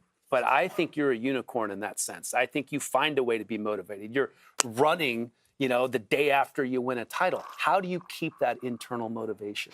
Yeah, because this is what got me here, the hard work. And I don't want to forget now, yeah, I'm champion, but I have to work even hard because now the other guys chasing what I have. I'm a champion now. And I know, like, now Cory wants to beat my ass, you know. Now I look, Cory, he's not the same guy. I mean, everybody talking about he's nice guy. He's very mean now. He wants to break my face and he wants to break my bones and he wants my belt. He's already, when I watch his interview, he's already talking about he's visualized himself to be champion. He wants to take my belt, bring his state, his gym, and he's, you know, and I don't wanna be relaxed. You know, I have to work 2 times better now to be 2 times strong, and I should not give my belt to somebody else, you know, because there's other guys, they're hungry, they're chasing. Of course, the talent guys coming, and now if I wanna stay champion, I have to train twice hard. Twice as hard. Yeah. I don't know how that's possible. I mean, I haven't seen you in a training camp in years, but I always tell this story. There was one time you did 5 5-minute goes, fresh guys every time in the cage over at Longo's. Then goes outside the cage. There's everyone, just random dudes in a class. He's sparring with everybody. Probably did about 10 rounds again. And then you had set up sparring with Brian Kelleher. I think he was getting ready for a fight. So then you drove like an hour to go spar with Kelleher for his rounds. Yeah. Like, what you were doing was insane. I've never seen anybody do that. Are you still training on that type of level where you're just doing things that just blows people's mind?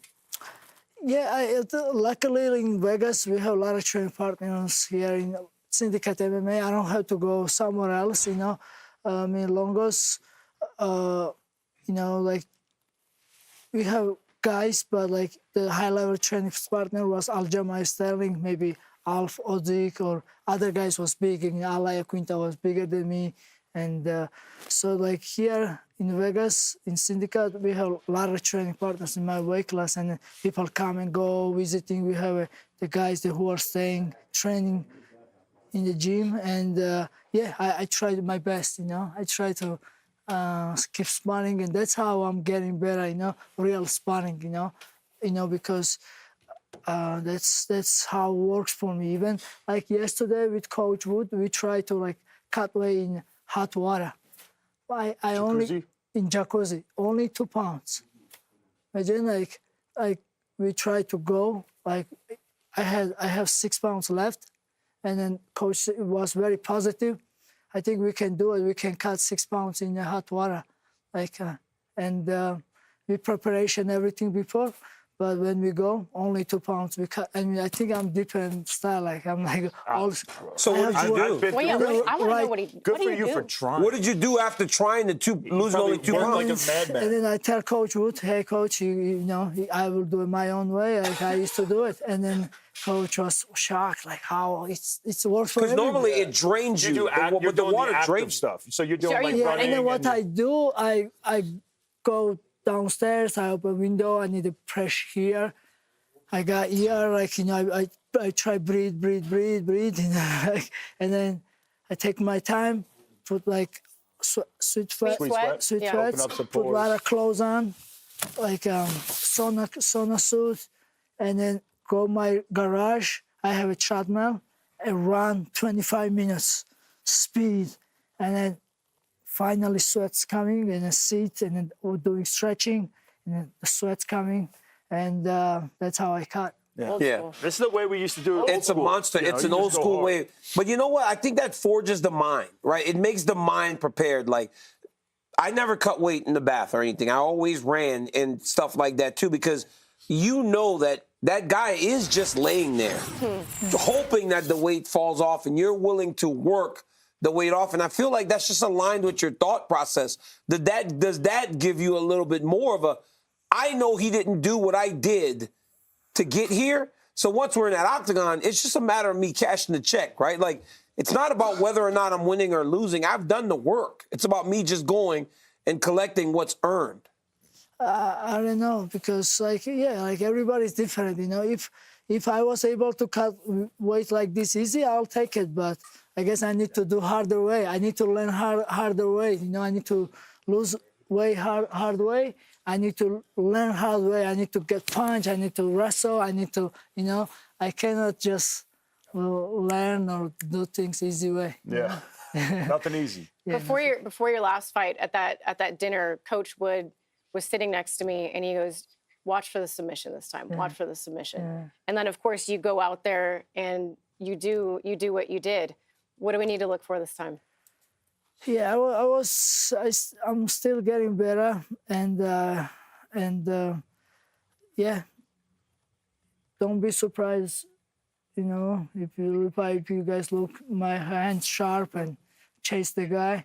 But MMA fight, of course, I'm ready for everything. Whatever fight will go, I'll be ready. Even Cory was mentioning he was gonna shoot on me, and he may try wrestling with me, and good luck with that. If he wants to do that, we will see him tired soon, and then I will choke him like a chicken.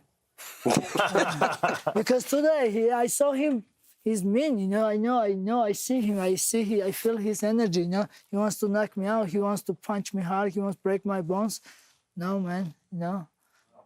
Yeah, maybe you're nice for your family, but he was nice. He's not nice to me, So, and then, yeah. Yeah. So it's MMA fight, and I'm ready. I've been training for everything, either it's striking, ground and pound, submission, knock him out, punch his face, whatever it takes, kick him, whatever. It's going to be an amazing fight in the co-main event. Your third title defense, Merab. Thanks for joining us. I know we kept you here a long time after that wake up. We appreciate it. Maybe you good-looking guy. They are fighters. They're jealous of you. I think that's Merab. This guy, Merab. How can a 60-year-old man be good-looking? Look at this guy's face. Of course he's good-looking. He shoot the face like this. Yes, he does. Look at his face. Thank you, Merab. It's stiff. It's very stiff. Look at his face, Merab. When he smiles, his face does not move. It's like this. Thank you guys for having me. Thanks, Merab. Hey, Merab, go eat. Yeah, Go eat. And then Sunday we eat, you and me, barbecue. Thanks, dude. Okay? I'm American. I will buy for you. Thanks, dude. Yes, Merab Smith. My brother. Merab Smith. Thank you, Merab. Merab, thank you, my friend. Appreciate it, man. I'm still loving those dumplings you sent me. Merab, don't become so American that I come to your house and there's hot dogs. Please, the UFC Morning Weigh-In Show presented by Stake.us, America's favorite social casino. Sign up today using the code WEIGH-IN. So as Merab exits stage left after telling us he wants to choke Cory Sandhagen like a chicken, it is time to talk about the 3 fights for Merab that would make sense if he wins, right? So if he gets his third title defense and holds on to the belt, who would you like to see? Do you know what choking a chicken involves? You got to break their neck. You literally rip their head off. Yeah. You don't think Dude, I lived in Idaho for 8 years. Come on. Don't tell me you've ever deheaded a chicken. No, my grandmother used to cut it off with a hatchet. Hey, wait, how would you do it? How would you do it? My grandmother would Spin ring it? Yep, spin it. Spin it, crack drop, it, rip it. The thing starts going. Yeah, that's a headless chicken. The chicken, dude, when you dropped it, my grandmother would, and the chicken would, she'd drop it, it would all. Like Jimmy Crute was trying to do that last week. It would literally do this weird thing on the ground, and then it would stop. And then she would boil it and feather it, and then cook it the same night. How did that chicken look again? He gave it to you. He did. The chicken's all like, she's all, and then throw it. I'm like a 4-year-old kid watching my grandmother, Savage, pop the chicken's neck and then cook it. I don't think I've ever seen an animal die. You haven't? Hey, can we talk lists now? You need to come to me. I do enjoy the choking the yes, chicken. Senko, you're first with the next 3 fights that would make sense for Merab if he wins. Okay, so let me explain my list before we do my list. I am a purist, and I want Merab to go old school and rule this division the way it used to be done. You stick there, you fight the up-and-comers. I don't care if they're further down the list. He's cleared out the list, not my fault. So I'm going Mario Bautista if he beats Umar. That's a big if, obviously. 8-fight That's win your number streak. 1? Mario Bautista if he beats Umar? Yes. Okay. We're not Amon obligated. Zahabi if he beats Cheeto. Again, another big if, but 6 in a row for him. And then maybe you start looking at the Petr Yans. I want him to fight fresh guys that move the division. Man, I got to tell you, I never. Who's going next? I didn't think about Amon Zahabi. DC's going next. Me neither. That's why she's a next level thinker. I mean, it's like that's what RJ He's trying and to get an Senko alliance right now. are Crazy. next level. It's not all this just surface bullshit. I'm You guys gonna bring to the table. Don't let him pull you in. I'm gonna tell you that the fights that are make the most sense from Merab, the true fights. Umar Bautista winner, like whoever wins that fight should get a title fight.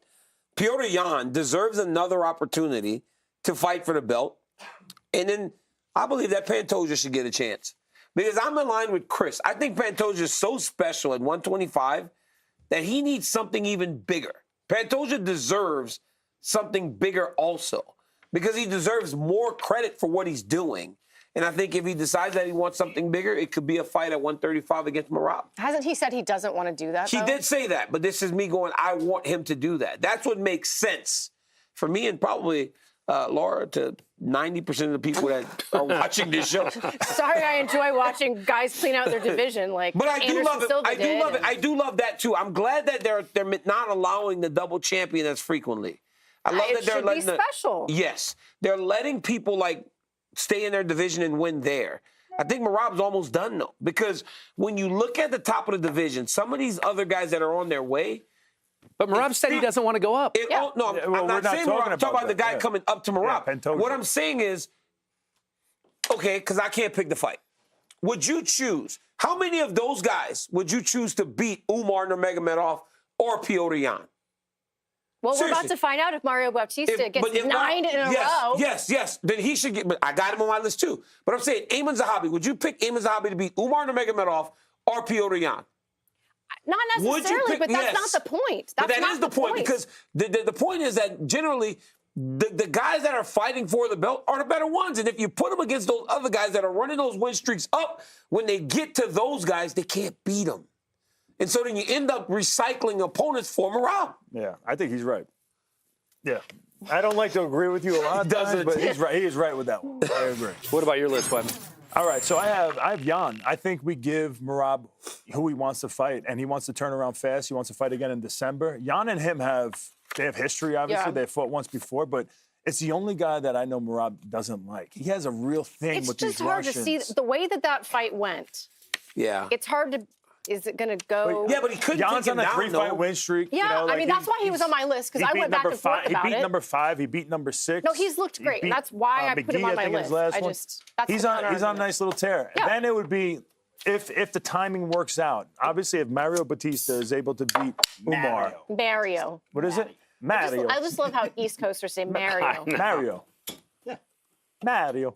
I'll say Mario. But if he's able to beat Umar, he's right in there for the discussion. It just kind of depends on when he's ready to fight, when Merab's ready to fight. And then I got Pantoja. I think Pantoja, who's he fight next at flyweight? He doesn't have anything scheduled yet. Yeah, so why not? Oh, no, he's fighting Joshua Van. He needs that. I think, right? Joshua Van is a good contender. I think he might be fighting Joshua Van. I don't know if that's official, but I think that would be the next. But you just announced it. Did you just break news? No, I'm saying, but that would be. Well, they told him. He brought him into the octagon. They walked and faced up against each other. I don't know when it's happening. Good. Yeah. He's good. Oh yeah, I forgot they did that. They did all that, right? So, yeah. RJ joining us up here I got because scared too. I literally thought I was he's got the best list as always. Well, we're moving on. We're moving on to our next list because on this card you have a couple of guys with signature moves. Alex Pereira with that left hook.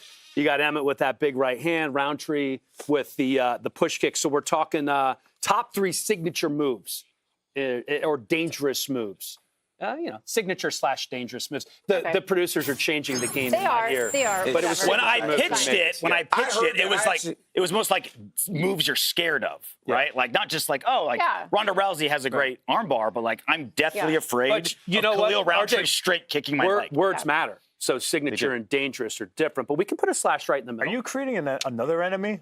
This is bad. Was Dan on the RJ's call already or on did he RJ. miss it? Well, because don't we have another? I'm just saying on my card it says signature move. You know what would help the show? I was there. I was there. You weren't there. Zach on camera now. Zach, could you come on? We want to see your face. Actually. Oh, it doesn't work. Oh, we can't hear Zach. Can we hear Zach? We need to get a video camera in there. Oh, darn, that's terrible. Yeah. Did you not? Well, he was going to kill me, so that's fine. All right, RJ, could you do your list? No, I'm supposed to go. I'm supposed to go. Yeah, Number Senko's 1. up. Wait, I thought Ilya Candio's Topuria. got something to say. Right. What? Go ahead, Laura. Right Just ignore hand. him. Ilya Topuria's right hand. Unbelievable. That's a good. Oh, yeah. That's a great Unbelievable. Alex Pereira, left hook, obviously. Carlos Ulberg. Okay, I know it was the 1-2 last time.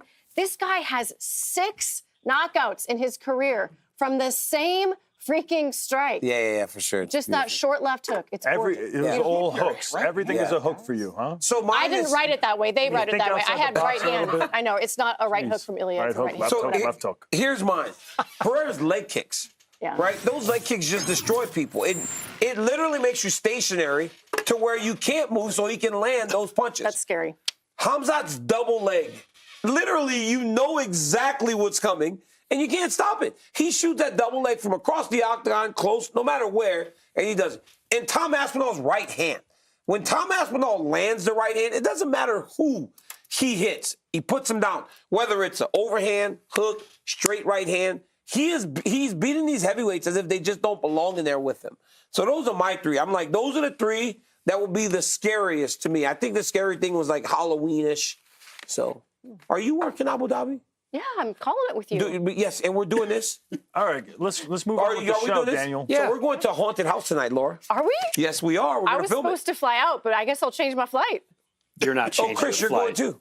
No one told me this. Yeah, well, that's something. I'm down. You right now. Bring CJ. Let's go. Bring your son. CJ's RJ would. So he I wanted to go to it. He saw it on Embedded. He talked about I don't want to talk about your parenting because you sound like a great father, but I offered CJ a beer jokingly. He's like, sure. And I tried to grab it out of my hand. He was like, yeah, no problem. 12? Oh, my God. And he was going to like open it like a I was like, what the hell? We talk about how nicotine's healthy for you. And It's like, Dad, can I have one? And he's like, I'm like, no. He's like, well, why Well, not? it's healthy, if it's healthy. Dad. I'm like, just stop it. Go ahead, Hey, Valentine. Okay. So originally it was supposed to be like dangerous moves, like moves you're afraid of that that keep you, like you're scared. Like, Hamzat's double leg is amazing, but you're not like staying up at night thinking about it. Well, of course you are. You're going to spend the whole. How are you not staying up thinking about laying on your back for 25 minutes? Because you're too busy thinking of my top 3 I'm about to give you right now. Yeah. Number 3, any Derek Lewis punch. Because he could be exhausted. Yes. You could be shooting. It doesn't come at the end of like a beautiful 4-punch combination. He knockouts everybody. It's just there. Most knockouts Okay, so far. could I say something as a guy that fought him? Can I say something as a guy that fought him? Oh, here we go. It's not any Derek Lewis punch. It's not any Derek Lewis punch. It's when he can actually get his feet grounded and hit you. I held him up. I held his leg up, and he punched me. It was a good matchup. Sure, it gave me a black eye, but it didn't hurt, and it didn't make me scared. So, yeah, that's wrong. So I don't know that we need to do the rest of your list. Also, I've been on my back. Did you see what he did in his last fight? fight? Not that bad. Come on. Oh, boy. Laura. What are we doing here? Laura had some crazy shit. Laura You were just giving had a real some life crazy shit, example. bro. You were giving a real life Laura example. just said some crazy shit. Did y'all hear that? Repeat it. It's that bad. Oh, my God. You'd think Mr. Senko would change it up, you know? Lord, that is. I think Laura says shit just because she knows it's going to get clipped. Laura's crazy. He's a winner. 25 minutes. 25 minutes? You give a real life, yeah. And you've been married for so long. 25 minutes, and you're okay with that? He's an anyway. Oh, wow. Oh, wow. How long have you guys been married? 13 years. We've been together 20 years. Wow, that's love. I know. That's strong. I'm in and out. All right. This is how it transitioned to Ryan Hall's leg locks. Yeah. You'll be in a wheelchair for a year if you don't. But when was the last time he fought? It's been a while, but he's technically active. I just wanted a leg lock guy. Yeah. If Rusmar Polaris was on the roster, that'd be number 1. Nobody knows him anymore. But I agree. Hell, he does. I was so scared of him. I did not want to fight that dude. No one did. Yeah. You know who's You won't more let go. Polaris? You know who's Okay, more Polaris? let's finish the list. Is that it? Could we get a zoom Well, in that's on number Helly's 2. face when he's asked the question? Number 1, Khalil Rountree's straight kick to the knee. Yeah. He will just turn your leg into a reverse boomerang. I think they should. out of nowhere. I think they outlaw that. No. I hate that thing. Don't be a Actually bitch. agree. That's so Come cool. on. It's tearing an ACL. What would you rather them do? Hit you in the head, give you a concussion, and you forget where your keys are for a month? But you could keep your hands up. With that, it's like, bro. You can check. You can move your leg. It's Are you not telling like, that to? You're telling that to Chris Weidman? Just right? check a Let kick. me tell you how Chris. MMA works. Just check a kick. Just check a kick, Chris. I've been on both Know sides. your I think audience. he knows. Yeah. Okay. Know your audience. Personal He's just like, experience. know your audience, bro. It's You like think my audience would know? You literally just I used backdoored to into talk Derek like that Lewis, when I and now was the Chris. guy who checked the leg kick. But now I don't talk like that. Hey, I just have one thing before I get to my list. Do you guys remember why Polaris was cut? Bringing somebody. Because he didn't let go. That's why you're scared. Heel hook Mike Pearson didn't let go. That's right. That's why you're so afraid of fighting him. Because even if you does tap, everybody that's watching right now know that you didn't come over that on your own? Somebody said it into your ear. obviously he did. There's no other way he can know Somebody that. just told him. There's literally no other way he can know anything than by there. You actually knew that on your own? Hey, 5 bro, minutes after the So when Dan's all trying to look cool, he's like holding his earpiece. I didn't have my earpiece in the work. I just know that it was October 9th, 2013. I mean, what's wrong with you guys? Who's the champion in the middleweight division? No. Who's the champion? Let's go to my list because it's my turn. Spit everywhere, bro. All right. How many Monacos have you had? The disrespect on the show is unlike anything that I've ever seen. Oh, my God. But there's no doubt Until the that next it's the one. best left, right? You got the left hook from LX. How about the Dars from Islam? And the rear naked choke from Oliveira. How do you forget that? That is a great list. Thank you. All right. Honestly, I really think I have the best list here. That's the fastest list ever done on this show. Well, because our producers are yelling. Yeah. Cody, who's the nicest guy ever. Now Zach, he'll let you hear it. Yeah. But Cody, who's a little bit younger, he's still finding his footing here in the UFC. He's yelling in my ear because you guys aren't focused. DC's taking over the show. They said to move on. I'm taking over anything. Please move So go on ahead. to Weidman's list. All right. Alex Pereira's left hook.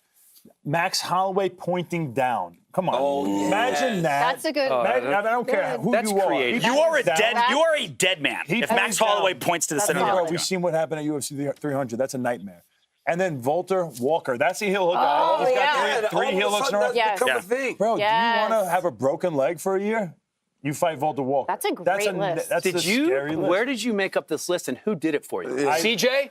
No, CJ, as you become an analyst, like I am now, you actually go to fights and you watch some fights, and then you realize who's scary and who's not. And I would hate to have to fight that dude right now. And at 205 too. Did a former producer of ours give you this list? No. Really? By yourself? This is all me. Oh, boy. I know it was that exactly. good of a list. Unexpectedly good list, I'm telling you. All right, we're trying to figure out who made up Weidman's list. Let's send it to my friends and myself, the On the Line guys. Find out who you want to bet on. Gotta love the miracle that is modern-day television. Thank you, Dan. And my On the Line friends are a whole lot nicer than DC and Weidman. Sanko, you're always nice. Thank you very much. Minty Bets. Yanni the Greek, Nick Kalikas, and Dan Helly here with you from the weigh-in show to On the Line. And we have some winning bets. But before we do that, let's take a look at the standings. This is the season as it stands right now. And these are the look at the numbers. Minty, you're up 180. Yanni, 1334. I'm 1-1. And then you got Nick sitting there at 2-3. Plus Meyer, no, you're down. You're down a little bit. So this is opposite of the On the Line season. Yanni, we're going to start with you on this one. What do you like most on this UFC 320 card? I'm going to have to go right to the co-main event and look at the dog in Cory Sandhagen at close to a 3-1 underdog. I think there's a ton of value. Merab's been extremely dominant, but it's that dominance that has him at such a big favorite against Sandhagen, who's going to be extremely tough out. He's faced a very tough strength of schedule. He's very well-rounded. He's gone 5 rounds already, and I think he's going to be prepared for Merab at a plus 300 dog. I got to take a stab at Sandhagen. I like it. But for me, I'm going to look at the prelim portion of the card, and I'm going to take Daniel Santos over Ju-Sung Yu. Now, Ju-Sung Yu, a hyped prospect. That's why this line is so short. But he's going to bite off a little bit more than he could chew here. Daniel Santos is the more well-rounded fighter. He could beat him on the feet. He could beat him on the ground as well. He's got far better experience against high-level competition as well. All right. I am looking at the prelims here between Edmund Shahbazyan and Andre Muniz. Both fighters start fast, and they have high finish rates. This is the only total on the card that favors the under, and I'm expecting violence early on. So I'm going under 1.5 rounds at minus 145. $100 to win just shy of $69.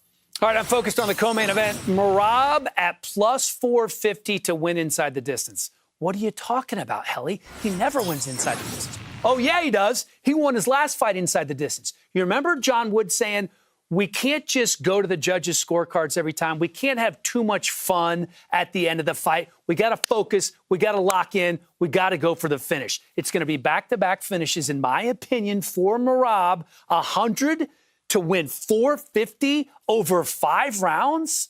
I believe the champion is going to get it done on Saturday. DraftKings Sportsbook, the official sports betting partner of UFC. Right now, new customers can bet $5 and get $200 in bonus bets if your bet wins. Download the app now and use code GLOVES when you sign up. The crown is yours. This is so fun. I think we should do it again before the year is over, guys. Thanks for putting up with me.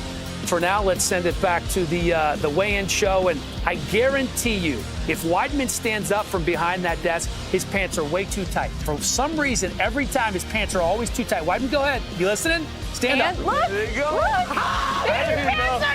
How did he know these aren't too tight? Look at that. Look at the outline. Look at the outline of your wallet in your pocket. He's still wearing the pants from when he fought middleweight. I am. These are my weight cut pants. That's how well we know each other now. It's not the style anymore, tight pants. Do I have to go a little I mean, looser? you go super tight, dog. Sorry. Super tight. I know. I have looser jeans. I wore it for a show yesterday, his YouTube show. What's that called? Oh, the show. Hey, what are we doing here? Why do we have stuff tied around our waist? We're playing a game called Junk in the Trunk. Check this out. Oh, I'm winning. Yeah. Okay.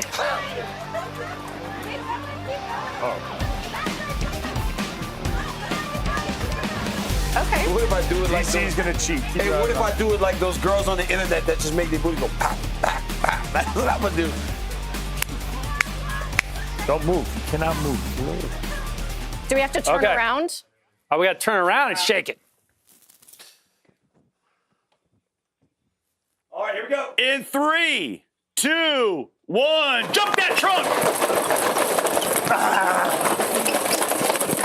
Weidman, done! Weidman won! What? They're all falling No way. out. Come on.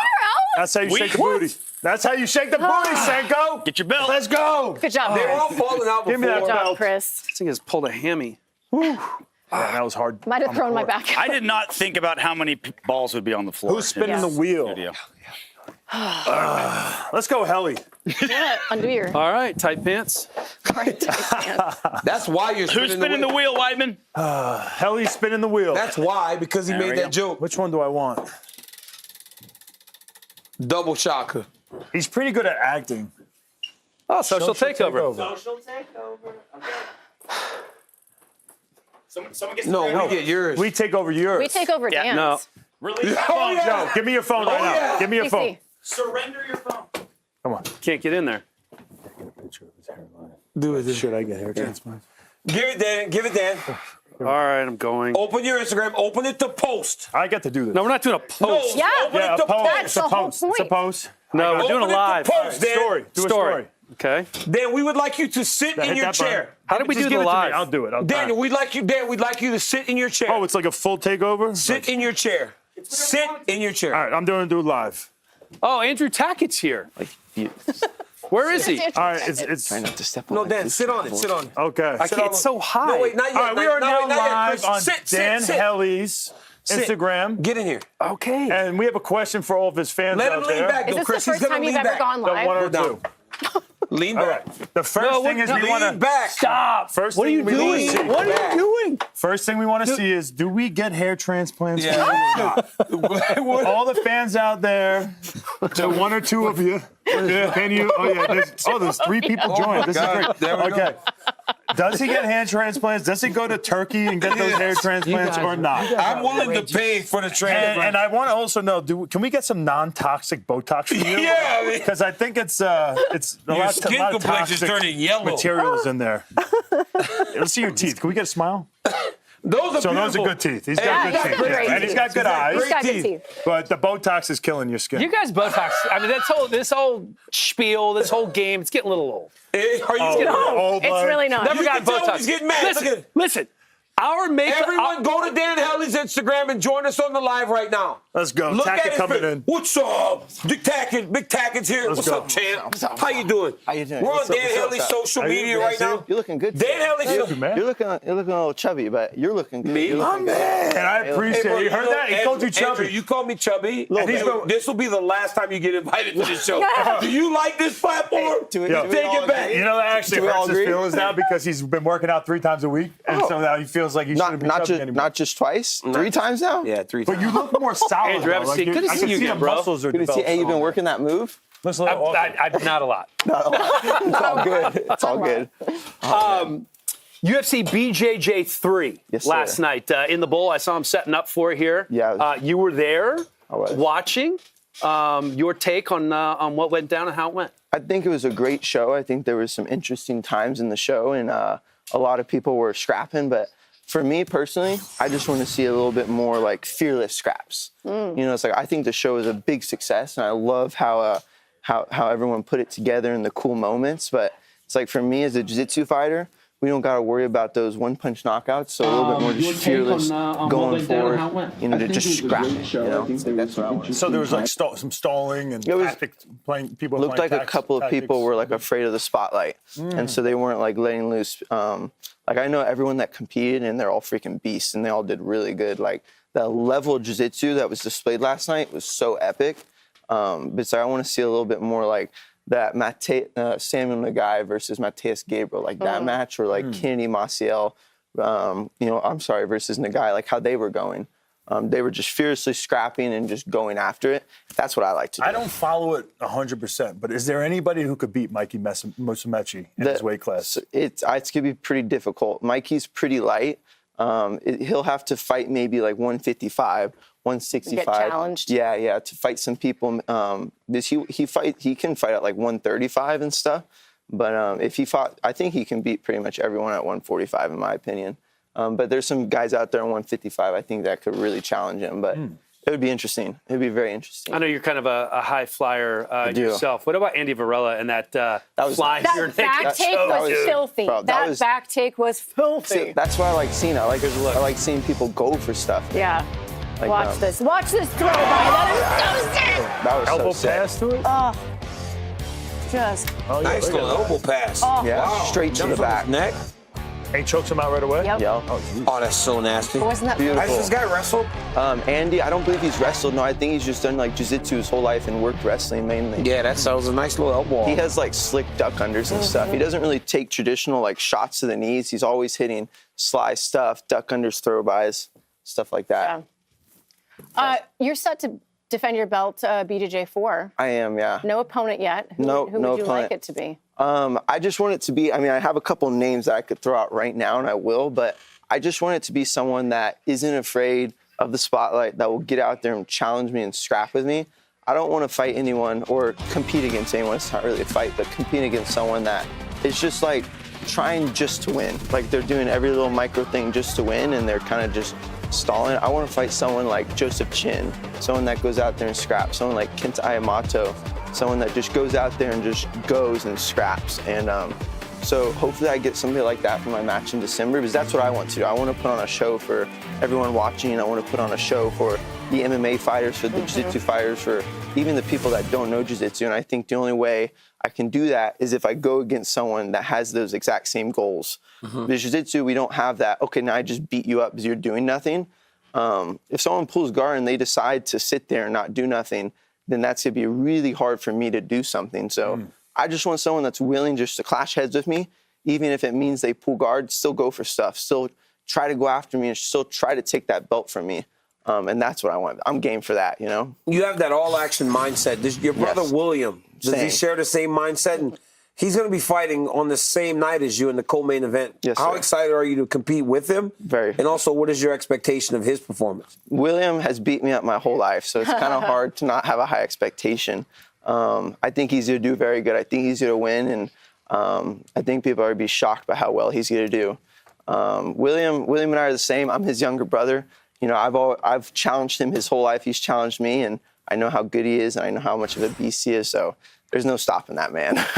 You know, I'm also a little biased. You know, I'm his blood. Yeah, so. I guess a little bit, but it's okay. Yeah, we'll let it slide. Well, you got Halloween come up around the corner. Whose costume game is better, yours or your brother's? Man, growing up, our costumes were pretty similar.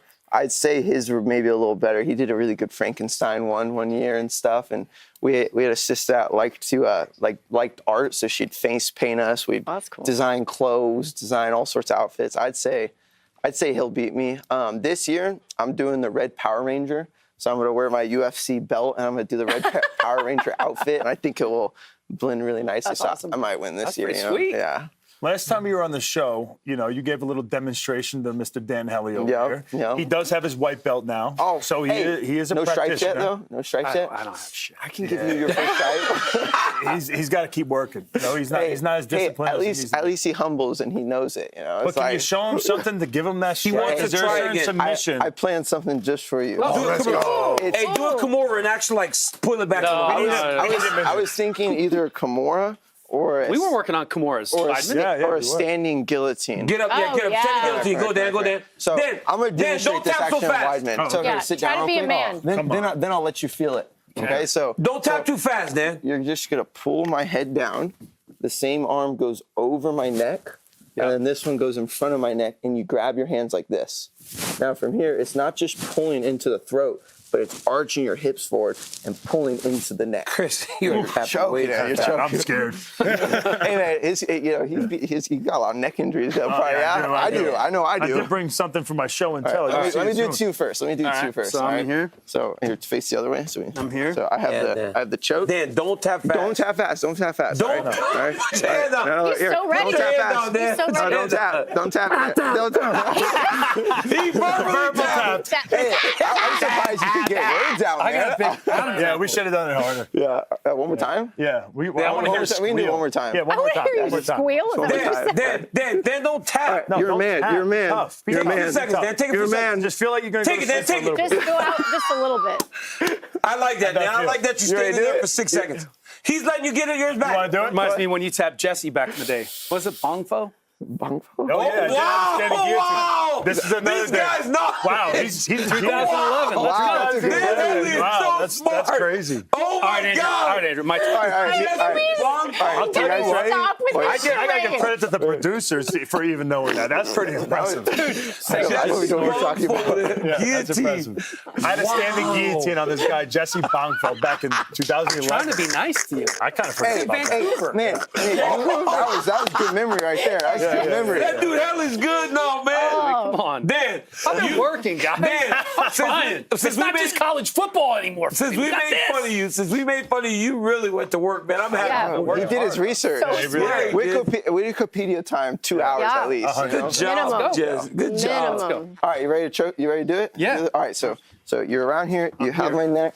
You're gonna grab your wrist like right here. Right here. Now pull this elbow. Now Easy. He's got neck issues. Oh, nice. Andrew, if you saw his face, He hung in there. Well, last time I took I was going out a little bit. Oh, wow. See, it works. Andrew, is there any chance I could choke Helly? What are you talking about? Is there any chance, like right now, I could practice the move? No. Yeah, No, there's not. your arms We got to long go. Zach said we need to move on. Hey, I want to Thursday, December 11th, it's UFC BJJ 4. Andrew's defending his title. We're going to find. When do we find out who you fight? Hopefully soon. Hard for you to talk right now, isn't it? Yeah, he got me. I was last time you did. I tapped early, and everyone was saying me go out. Look how happy he is. I've never seen him smile like this. It was good. He feels proud of himself. Hopefully soon. Hopefully soon. Like I said, I want someone extremely exciting, someone that goes out there and pushes the pace. So as soon as someone like that accepts and says yes, like, oh man, we're gonna confirm it immediately. Awesome. I want to scrap. I love that. I love it. Look forward to it. Best of luck, brother. Good Thank job. you. Good job. Dude, you're a great teacher. Maybe You're a great teacher. One stripe. Wow. This is a big day. Let's go. That's actually a big deal that he gave you a watch stripe. Yeah. Hey, you guys are. I mean, this is a jiu-jitsu world champion that I nearly subbed. I made him proud. Do you think your wife could still beat you up, or you think you can Probably. defend yourself Sanko now? could still beat me. Oh, that's for sure. Oh, yeah. Hey, by the way, you guys look a little hungry, yeah? You guys look a little hungry. So hungry. Yeah? So hungry. Why you guys You look a little hungry too, yeah? I am too, man. I haven't eaten breakfast. Are you setting something up right now? This is actually good. Andrew, you keep taking shots at me, I will fuck you up. I'm waiting. Come to the gym, man. Andrew, we have burgers. I got you back. Hey, TC, Andrew, I can't strike at all, man. I can't strike at all. No, just jujitsu. No, we'll do. You just beat me up, man. Beat me up. just High crotch.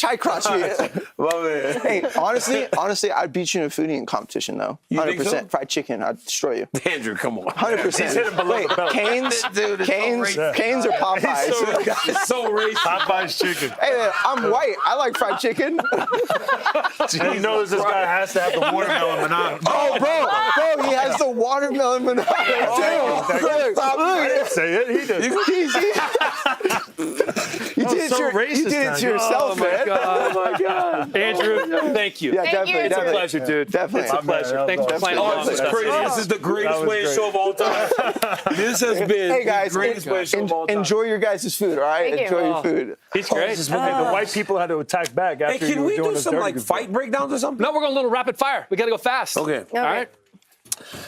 This show's been awesome. What is this? How rapid fire again? What did you guys do to my thing? Need some more ice. Rapid fire. How can Magomed Ankalaev improve his fan equity?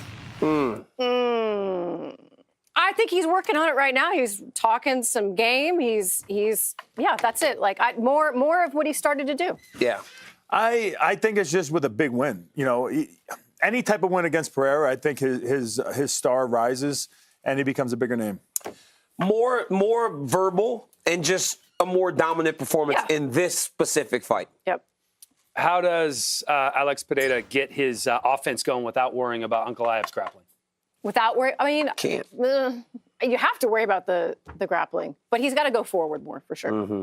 I think the calf kicks is going to be huge for him to be able to, and I think he has to push Ankalaev backwards. I don't think he's going to be doing good on his back foot, so pushing him backwards. That's the best answers you can have. He spent his whole fight with his back against the fence. He's got to be the fourth guy. He has to. Was Alex Pereira not himself in the first fight, or is Ankalaev just a bad matchup for him? I think he was not himself because the stats bear it out. 13% of his strikes, only 13% of his strikes were to the head. That tells you either the hand really was messed up, something wasn't working. Like his fight before that the volume was much higher. So yeah, something was off. This is Chris. I don't think he was his best self that night, but I also don't think, I don't think it was just because of what was going on with him. I think it was because of what Ankalaev brought to the table. He has way faster hands than he probably expected. He had to worry about the takedowns and the clinching. Rapid fire. Done. So close fight, spent too much time worrying about getting or defending takedowns. That's why he was so behind. All right, Stardom got him a little bit, I think. He was spinning too. John Wood said he was all around the world before that first fight, and he said everywhere he went, Pereira was there too. Can't train that way. All right, let's go fast. Is the heat between these two, Ankalaev and Pereira, real, and does it even matter? I think it's real. I don't know it matters all that much, but it's real. It's real. I don't think the personal thing is really there, but I just think that both of them want to win so badly that it's kind of there. I think Pereira's trying to make it more than it is. I think he kind of knows Ankalaev's not really a trash talker. He probably knows maybe it wasn't him on Twitter saying whatever he said. So I don't think it's really there with the way they're trying to make it seem. I think it's real enough, but I also know that they were able to stand next to each other and exchange messages on Google Translate. That's impossible if it's really real. Yeah, that's a good point. Yeah. Do you believe that Merab is going to stand with Sandhagen willingly? For periods of time, yeah. I mean, he's going to wait for the right opportunity to shoot, but I don't think he's not a fighter that has to shoot immediately. He's got good striking now. We just saw him strike with O'Malley. Yeah, he's got great feints. He's constantly moving. He's going to throw big shots. And, of course, he's always going to be looking for his takedowns, but he's not going to be afraid on his feet. I think he'll stand because the threat of the takedown is so high that Sandhagen will be a little bit reserved in his approach.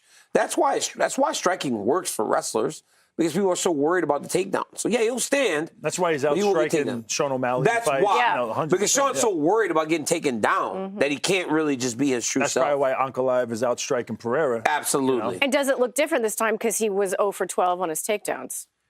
Yeah, I mean, you would think that's the worst case scenario for Ankalaev. No. But he didn't put him on the fence. He put him on the fence. I don't think that was that big a deal. I got to be honest. I don't think that was that big a deal because he kept him thinking about the takedown.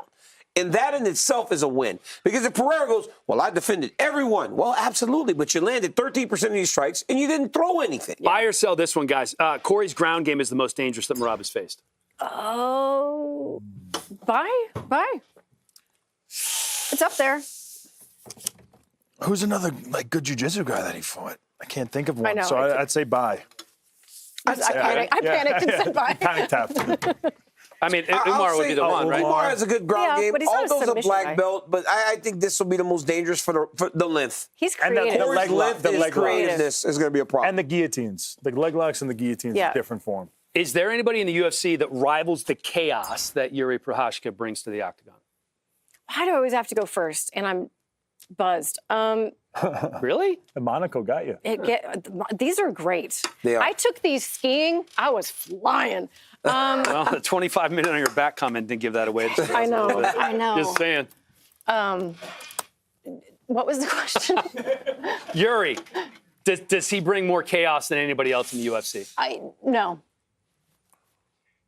Yeah, I'm going to say no, too. I don't think anybody knows what Yuri's going to be doing, including himself. Yes. And that's a tough puzzle to solve. I mean, you know, it's hard because, the names just aren't at the tip of your tongue, but there are people that are there.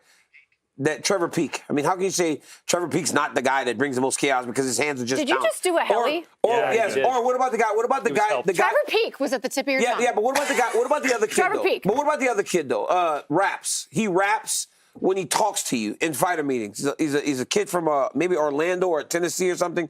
What's the kid's name? Oh, Nate Landwehr. Nate Landwehr is about as odd as they can be in the octagon. It's chaos. So I don't know if I just like when Yuri be praying and doing all kind of weird things in the octagon. But Landwehr's style isn't as chaotic. It's just Are you crazy? No, it's just forward It's pressure. forward, but it's not crazy chaotic. forward But it's pressure. not But as Yuri diverse. is just It's not as diverse, all over the right? place. Yeah. Rightful number one contender, the winner of Yuri and Khalil, or is it Carlos Holberg? I think it's Carlos. I'm not saying that the winner of Yuri Khalil couldn't do it, but I think it's Carlos. It's a tough question because it depends who wins this Ankalaev Pereira fight. I think it just depends on who wins. It can't depend. You got to pick one. Take your time. Carlos Ulberg. Okay. He just had a finish, you know. The winner of this fight. I got to admit, hey, listen, guys, really fast. Level of competition matters. Dominic Reyes has lost a boatload of fights and he won a couple. Got up to number 7 in the world and Carlos Ulberg knocked him out. Not to take anything away from Carlos. I mean, he did fight John Jones and according to a lot of people, that was years ago. But then yes, he did. But then he lost 5 fights in a row. And then he bounced back and won 3 in a row. Yes, but dude, look at the matchups of the fights that he won. Right? You telling me that if you put Yuri or Khalil against Dominic Reyes, you wouldn't expect them to win in the same type of way? You would. But Khalil's best win, Anthony Smith and Jamal Hill, obviously former champion. Yep. But like, I don't know. But you just made my point. Khalil's best win is Jamal Hill and Anthony Smith. Carlos Ulberg's best win is Dominic Reyes, a guy that might have beaten John Jones. You can only fight who they put in front of you. I understand, but level of competition matters. Like they'll tell you in your ear right now that I'm right. It's the truth. But you just said Dominic Reyes. Most people think that he actually beat John Jones, so that actually helped her point. Anthony Krylov. That means Dustin Jacoby. Anthony Krylov? Anthony Krylov. Anthony Smith. Nikita Krylov. And Anthony Krylov. I mean, yeah, come on, bro. Like, it's just not the same. It's not the same. Like, Khalil is fighting.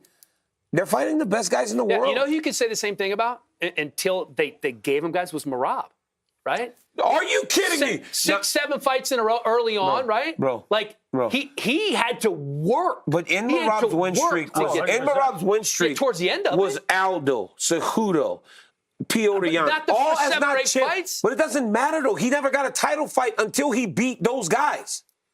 No, it's almost like a Mario Batista. He never got a title. Like Mario. If Mario beats Umar, now we can go, okay, Mario, but he never beat the guys. He's got to beat the top guys. He's got to beat the guys. Ulberg hasn't beat the top guys. So you think Ulberg needs one more? I think he needs one more against one of those guys that actually matter in this division. And I do think it's a valid point. We are in a what have you done for me lately society. But it's not even about what we've done. One too. But we're not even talking about what we've done lately. I'm just saying that I don't know that bro, we were ready for Dominic Reyes to retire 3 fights ago. And then he beat Nikita Krylov, Anthony Smith, who was retiring, and Anthony Smith also got beat, and Dustin Jacoby. And also another guy that just got beat, Anthony just got beat by the guy that the Chinese guy. So yeah, it's like he has to beat one of the guys with some name value before. Because I just don't think Dominic Reyes at this point in his career is enough to propel him over these two. Okay, fair. Let me move on to the next. Hey, wait, if Khalil beats Yuri, that's 2 UFC champions in a row. But how are you going to deny him a title fight? What if Pereira wins? Now, do you think Carlos Ulberg gets that chance because it's a fresh matchup? Yes, maybe. Yeah. But I still think the value in Khalil's win would be greater, and they would say, well, the first fight was pretty good. We could watch it again. If Yuri wins and Pereira wins, Ulberg is getting the title. I'll be honest. I love Rountree, but I don't know if I want. I'm not super excited to see that fight again. But I think he landed some great punches, but bro, he won the first round and a half, almost 2 rounds. I know. You wouldn't want to see that again? Listen, it would be fun, but I just don't think he can win. I don't think he can win. Yeah, I want to see a matchup where I could see where the other guy could beat Pereira. Yeah, And you think Ulberg can? We don't know. We trained with Adesanya for a long time. This is the thing I'll say about Ulberg. He is dusting the people he should be dusting. Yeah, but the problem with Ulberg is there will be no takedown threat. And we have seen what Alex can do. And what a fun fight that will be. But he's got quick footwork. But we have seen what Alex does to people who have no takedown threat. Okay, fair enough. Let's move on to the next one. Why is Youssef Zalal so much better in his second run in the UFC? I feel like he's just finally letting it go. I don't know. Man, I don't know. You hang around that kid, there's just a fire inside of him. That's what I mean. And a confidence. It's like a mental thing. I don't know if it was there beforehand, but it is there now. He's just very confident. He's at everything. I see him all the time. Got crazy energy, and he's very focused on becoming a world champion. He's free, and he's confident now. He's very confident. When he got back and he got that first submission, it showed him that he belonged. And I think he's taken that and turned it into what he's turned it into. How can fighters like Josh Emmett compete at such a high level in their 40s? Because Josh Emmett's not getting knocked out. Yeah.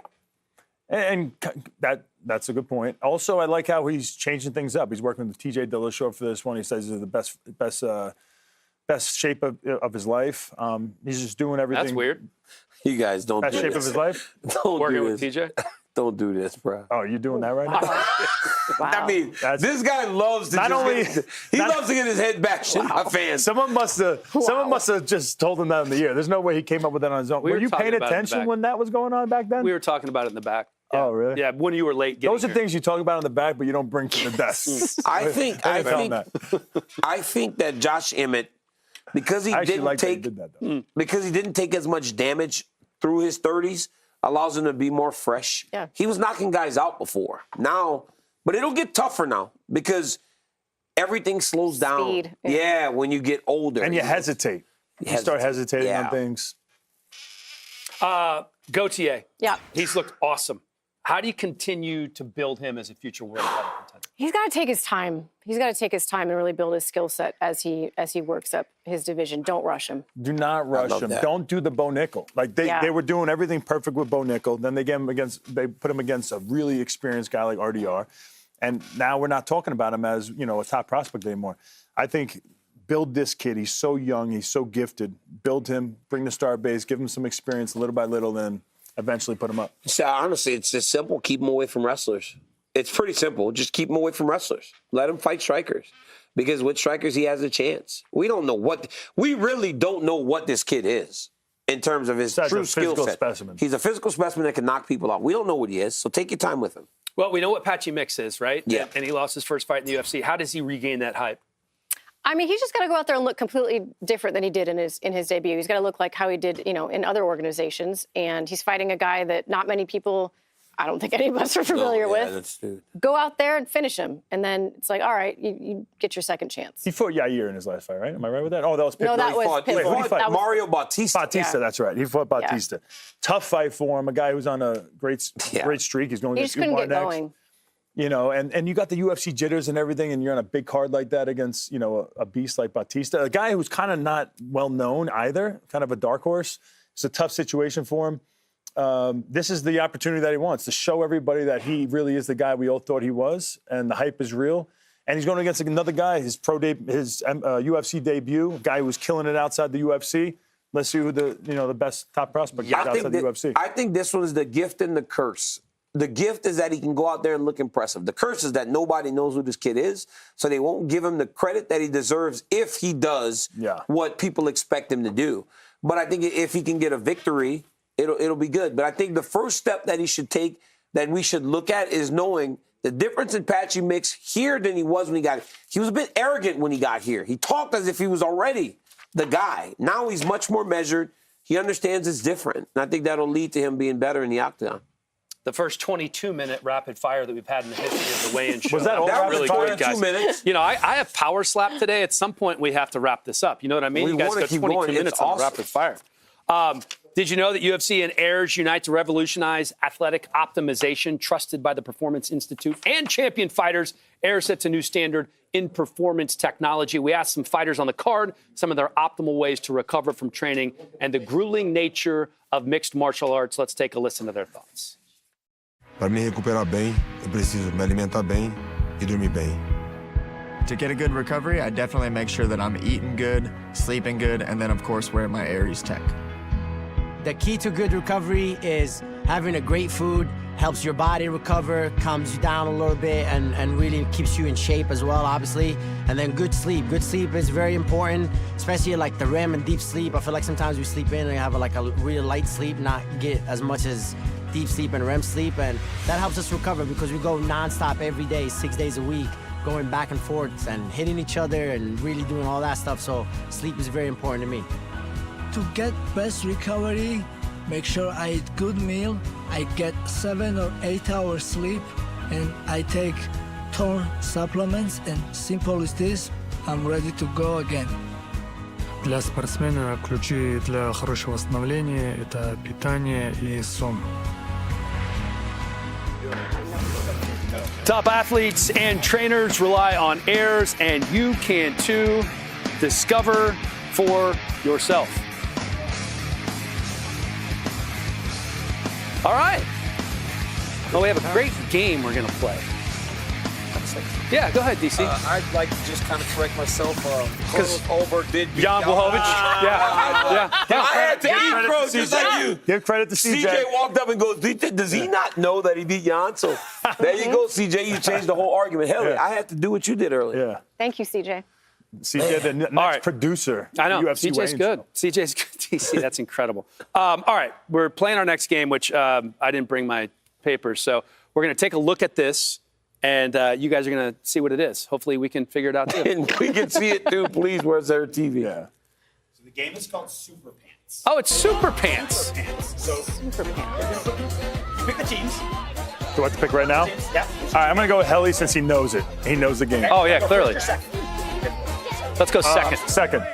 Okay. So one of you is going to take the ball, try to hit it into someone who's wearing these super pants. Who would like to hit? Like a volleyball hit? Like however you can get it in there. Hit it. Okay. So who's going Laura pants on? will wear So you the guys- pants. I will hit. Laura's wearing the pants in the relationship. Let's go, Laura. Over here. You got this. All right. All right, you got to these throw on. it all the way from here? Okay. Oh, you got to volleyball kind of serve. bat it, they're telling me, DC, like a volleyball. Okay. I got to get. Do I need to take my. Okay. Oh, and she has to move around? And you can move around. Yeah. Oh, this has to start requires back here. coordination and something other than Laura combat has sports. to move to catch it. Okay. We got this. One more We're practice. crushing this one. Right in. Come on, Laura! Okay. I'll get there. be- I'll for get there. I'll realsies. get there. I'll get there. All right, Laura. Let me take my you shoe. could be Let me able to take my. move it. These are like Okay. platform sandals. This is. Oh, yeah. Not a Take very- them Just off. stay active. Just Take them off. Hey, Laura, I'd like you to move Easy, before I hit it. I got you. I got you. Don't start I got you. stationary. Well, you got to start back there. Okay. There we go. One. She almost broke her neck on that one. Moving better without nice the wedges. I like it. Oh, Two. This is too easy. Back up. Back up, Laura. Back up. Back up. Got to start back here. 3. We gotta go. I know. Is there a time limit? Well, you got to hit it super high, right? Oh, back up. Back up. I'm back. I'm back. Chill out. Oh, Jesus. Oh, wow. That's not good. I got a little. Got the knuckleball. I got a little arrogant. Oh, boy. no. Oh, see. He's done. Hey. Oh, she lost. she the The lost ball it. came out. And the ball came Let's out. go. Count. That does not count. Let me see. Good job, Laura. All right. I think it's. We have 5. I'll get there. I'll We get have there. 5. We got 4. 1. You got to practice 2. one. Are they Practice one. taking one? 3. Yeah. 4. We should 4. boycott this Okay. show. I'm sorry. We should Dude, I boycott think this that's show. important. They're No. cheering. Now, I'm going to do the underhand. Say what? Hit it. I'll hit it. So up. who's Okay. catching? Who's pitching? Who's catching? I'll catch. I'm pitching. He's catching. Oh, these are big. He wears the pants in this relationship. These are big pants. Because It was, Sadly out of breath right now. and by the way, Yeah. I ran out. major disadvantage to have those shoes on. Yeah. Initially. No, That I was know. a smart I'm really glad I took them off. Do you have lifts on those shoes, Helly? Well, you guys, like, you've already gone for the hair Okay, transplant right angle. there. No lifts on the shoes. Okay, here we kidding. I go. need you The number to confident beat right is 4. Yes. 1. All right. Oh, You Don't should not lose be able to that run way. up that close. Yeah. What do you mean, that way doesn't too count. close? Take That it doesn't out. count. That's Doesn't where count. they were. That's where Take they it were. out. That one doesn't count. Take He it said, out. take it out. We got to redo it. Oh, So we wow. got to redo it. Redo. That's Oh, where okay. RJ. But no, that was Oh, that was the the first practice one. one. That was the Oh, my practice. God, You guys got to bro. practice. Yes. 1. No. Ooh.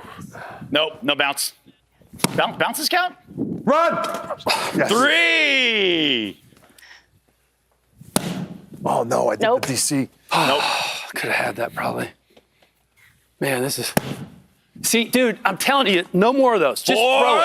Throw Throw it. it. Am I allowed to throw it? Can I Yes, throw you it? can do whatever you want. You just need 1. Throw it. Throwing. All right, I'm gonna do it low. You want me to hit it? Yeah. Hit it. I think you throw. We're 0 for 1 on throwing. Okay.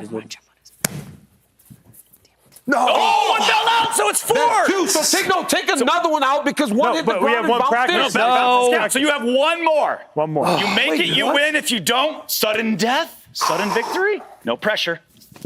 Oh, no. Who is that? Let's go get there. No. One fell out. DC and Laura She win. jumped on my back. You can't do that. DC and Laura win. There were no rules against that. How is that possible? Let's go, How do we lose to losers! these guys? Let's go, losers! That is dirty. I'm sorry. That is dirty. There were no rules. That is messed up. That was not in the rules. That is messed up. That was not Oh, had to go for the win, dude. Winning. Nope. Can we wear it together? While we're catching our breath, let's send it over to Mackenzie Pavicic. Let's go. Who is talking about food. Of course I am. And actually, those pants are perfect for what we have next. I was a little overwhelmed, guys, with all of the amazing food options that we have here in Las Vegas. So I decided to stick to a good old American classic. Inspired by the foodie queen herself, who we are welcoming back from maternity leave, I learned about With Love Always through her Instagram stories. And so I figured this week of all weeks, what better time to share it with you all? Well, Las Vegas is a foodie's paradise, and when it comes to finding the best smash burger in the Valley, I've known for a while that this is the spot, a place that handcrafts its burgers each and every day, and with love, always. Well, Drew, thanks so much for having us. I have been waiting to do this shoot for almost a year since you guys opened. Sure. I want to know, what is it about With Love Always that is so special and resonates so well? It's our love letter to the city. We're just a bunch of Vegas kids born and raised here that wanted to do something cool for Las Vegas. It's just we took something super simple and take it very serious. The cheeseburger is sacred. It's an American cheeseburger. There's no frills. It's built very easy, and we use the highest quality ingredients available. Fresh, never frozen. You talk about a love letter to Las Vegas. Perfecting a simple American classic like a cheeseburger and making it your mission over the last year. Just what has it been like seeing all the success? I think it resonates with the consumer specifically just because we use super high quality premium Black Angus beef. It's fresh, it's never frozen. We form the patties fresh every single morning. We fry the fries in beef tallow. It's a very small menu of just 3 cheeseburgers. And if you can't perfect just 3 menu items, you're in the wrong business, and I think we've done that. I can't wait to see the perfection unfold. I have been waiting to learn how to make these for a while. Are you willing to teach me? I'm going to show you step by step how we do it. All right, let's do it. Cool.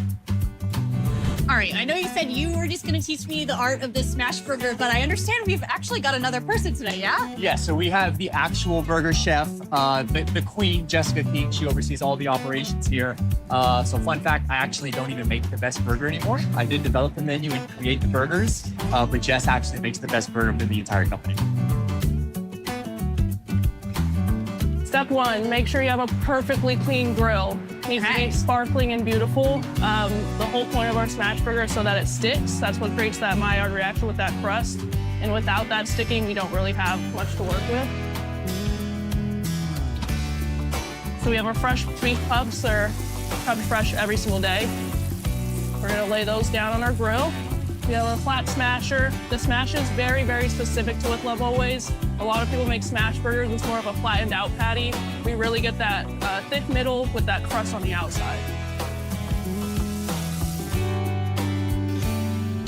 I literally don't think I can wait any longer. I think I gotta try it. Live reaction. Well, after that whole process, my mouth is literally watering. I don't know how you could be here all day and not just be eating burgers the whole time. Thank you, Master Chef Jess. This is Thank you, Jess. incredible. What's your favorite? Not to put you on the spot. Well, I mean, so they're all my favorite, which is the correct answer. But the SOB, the smashed onion burger, is definitely the most popular. It's definitely the most taste profile forward. If you love onions, that's definitely the one to get. But they're all phenomenal, all slightly different with tastes. But I want to see what you think. I think I have to go for the SOB. I think so too. We're gonna cheers the burgers. Okay. We're gonna do our best, 'cause it's a little bit of a tradition at this point. So cheers. I love it. Cheers.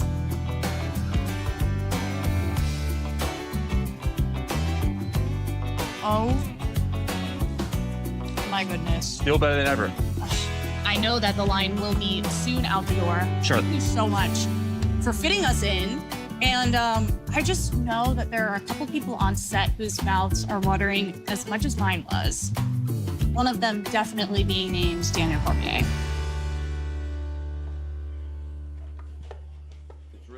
The mark of a successful food segment is when the crew doesn't even wait for it to be over for me to introduce Drew Belcher from With Love Always before they start digging in. So I think that's a sign that we like it, right, guys? We like it. It looks We like so it. good, and it tastes so good. It tastes as good as it looks. Oh, this is so good. Well, what I love is the way that With Love Always started.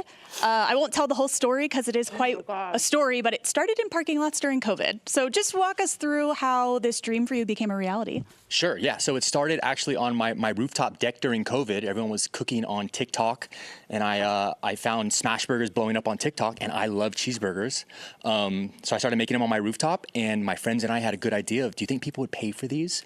So we popped up illegally in a parking lot during COVID, and hoping people would show up, and hundreds of people showed up to these pop-ups, and the city loved it, and that's how it all originated. We absolutely love to see it. Now, With Love Always isn't the only foodie thing that you have in Las Vegas. I know you also are a part of Sorry Not Sorry, which is an amazing ice creamery. If you guys have the time, you should all go up there. But what is it about what you do with both the ice cream and the burgers that just makes it so successful? So we like to take something super simple by nature and just take it very, very seriously. So by nature, the cheeseburger and French fry is forever. It's not going anywhere. The ice cream scoop is forever, and we just put our own twist on it, our own spin on it, and use the highest quality ingredients to put the most love into it as possible. I love it. Speaking of twists, they actually also do custard soft serve at With Love Always. They do a seasonal flavor. October 1st hit. I had just got back from Perth. I drove the 25 minutes up to have the pumpkin cinnamon roll ice cream. It was unreal. So, like, you're going to have to make multiple trips. I know we're only here for a couple days. Oh my God. But also, I've heard, which is bad for all of us watching our figures here at the Apex, that there's another With Love Always opening up right around the corner. Yeah, so we have another location opening up at the Bend, right here in the Southwest across from IKEA. That should be open, hopefully, I want to say February or March. So we'll say amazing hamburger. April or June. Or April or May. And then we have another one that's in the works as well that we can't announce yet. There's got to be more burgers. He didn't bring like 3 burgers. Oh, DC already wants another one. Senko's not only what did you put on this? Like just salt and pepper, huh? So that burger, it's upper 2/3 before it reaches prime grade. So super premium black Angus beef that's never frozen. We make the patties fresh throughout the day by hand. Just salt and pepper is the seasoning, and then our love sauce, which is our special sauce. It's really good. Which I love how the love sauce came together. I think it made it into the piece, but just in case it didn't, how did you create this love sauce? So it's like my favorite blend of all my favorite sauces, like a Big Mac sauce, an In-N-Out spread, and then a Raising Cane sauce. And like right on cue. It's the Raising Canes. Yeah. I was thinking like the Chick-fil-A sauce too a little bit. I'll take that as well. Yeah, I love Chick-fil-A sauce. I'll take that as well. Right on cue, they read your mind. More burgers Well, not right for Daniel. now. Oh, all right. Well, no, you got to eat it now. What do you mean? So what's? I just have one question. Sorry to interrupt. I'm going to do no bread. Are you guys going to continue to expand? You have that one opening at the Bend. Are there new sites you've been scouting out? Yeah. So the plan for both of these brands, Sorry Not Sorry and With Love Always, are to take them nationwide and franchise eventually. Sorry Not Sorry is 3 years old, and we have 7 locations. And With Love Always, we'll be celebrating a year this month with 3 locations soon to be open. San Jose, California. Yeah, come to Anything Cali. for you. San Jose, California. Anything for you. Kansas City. San Jose, California. So you weren't even like a trained cook or chef. This was just a passion project. Oh, so I'm not a cook at all. I can't cook for anything, to be honest. I can cook a cheeseburger, and I learned how to make super high quality ice cream. But yeah, no, I'm not a chef by any means.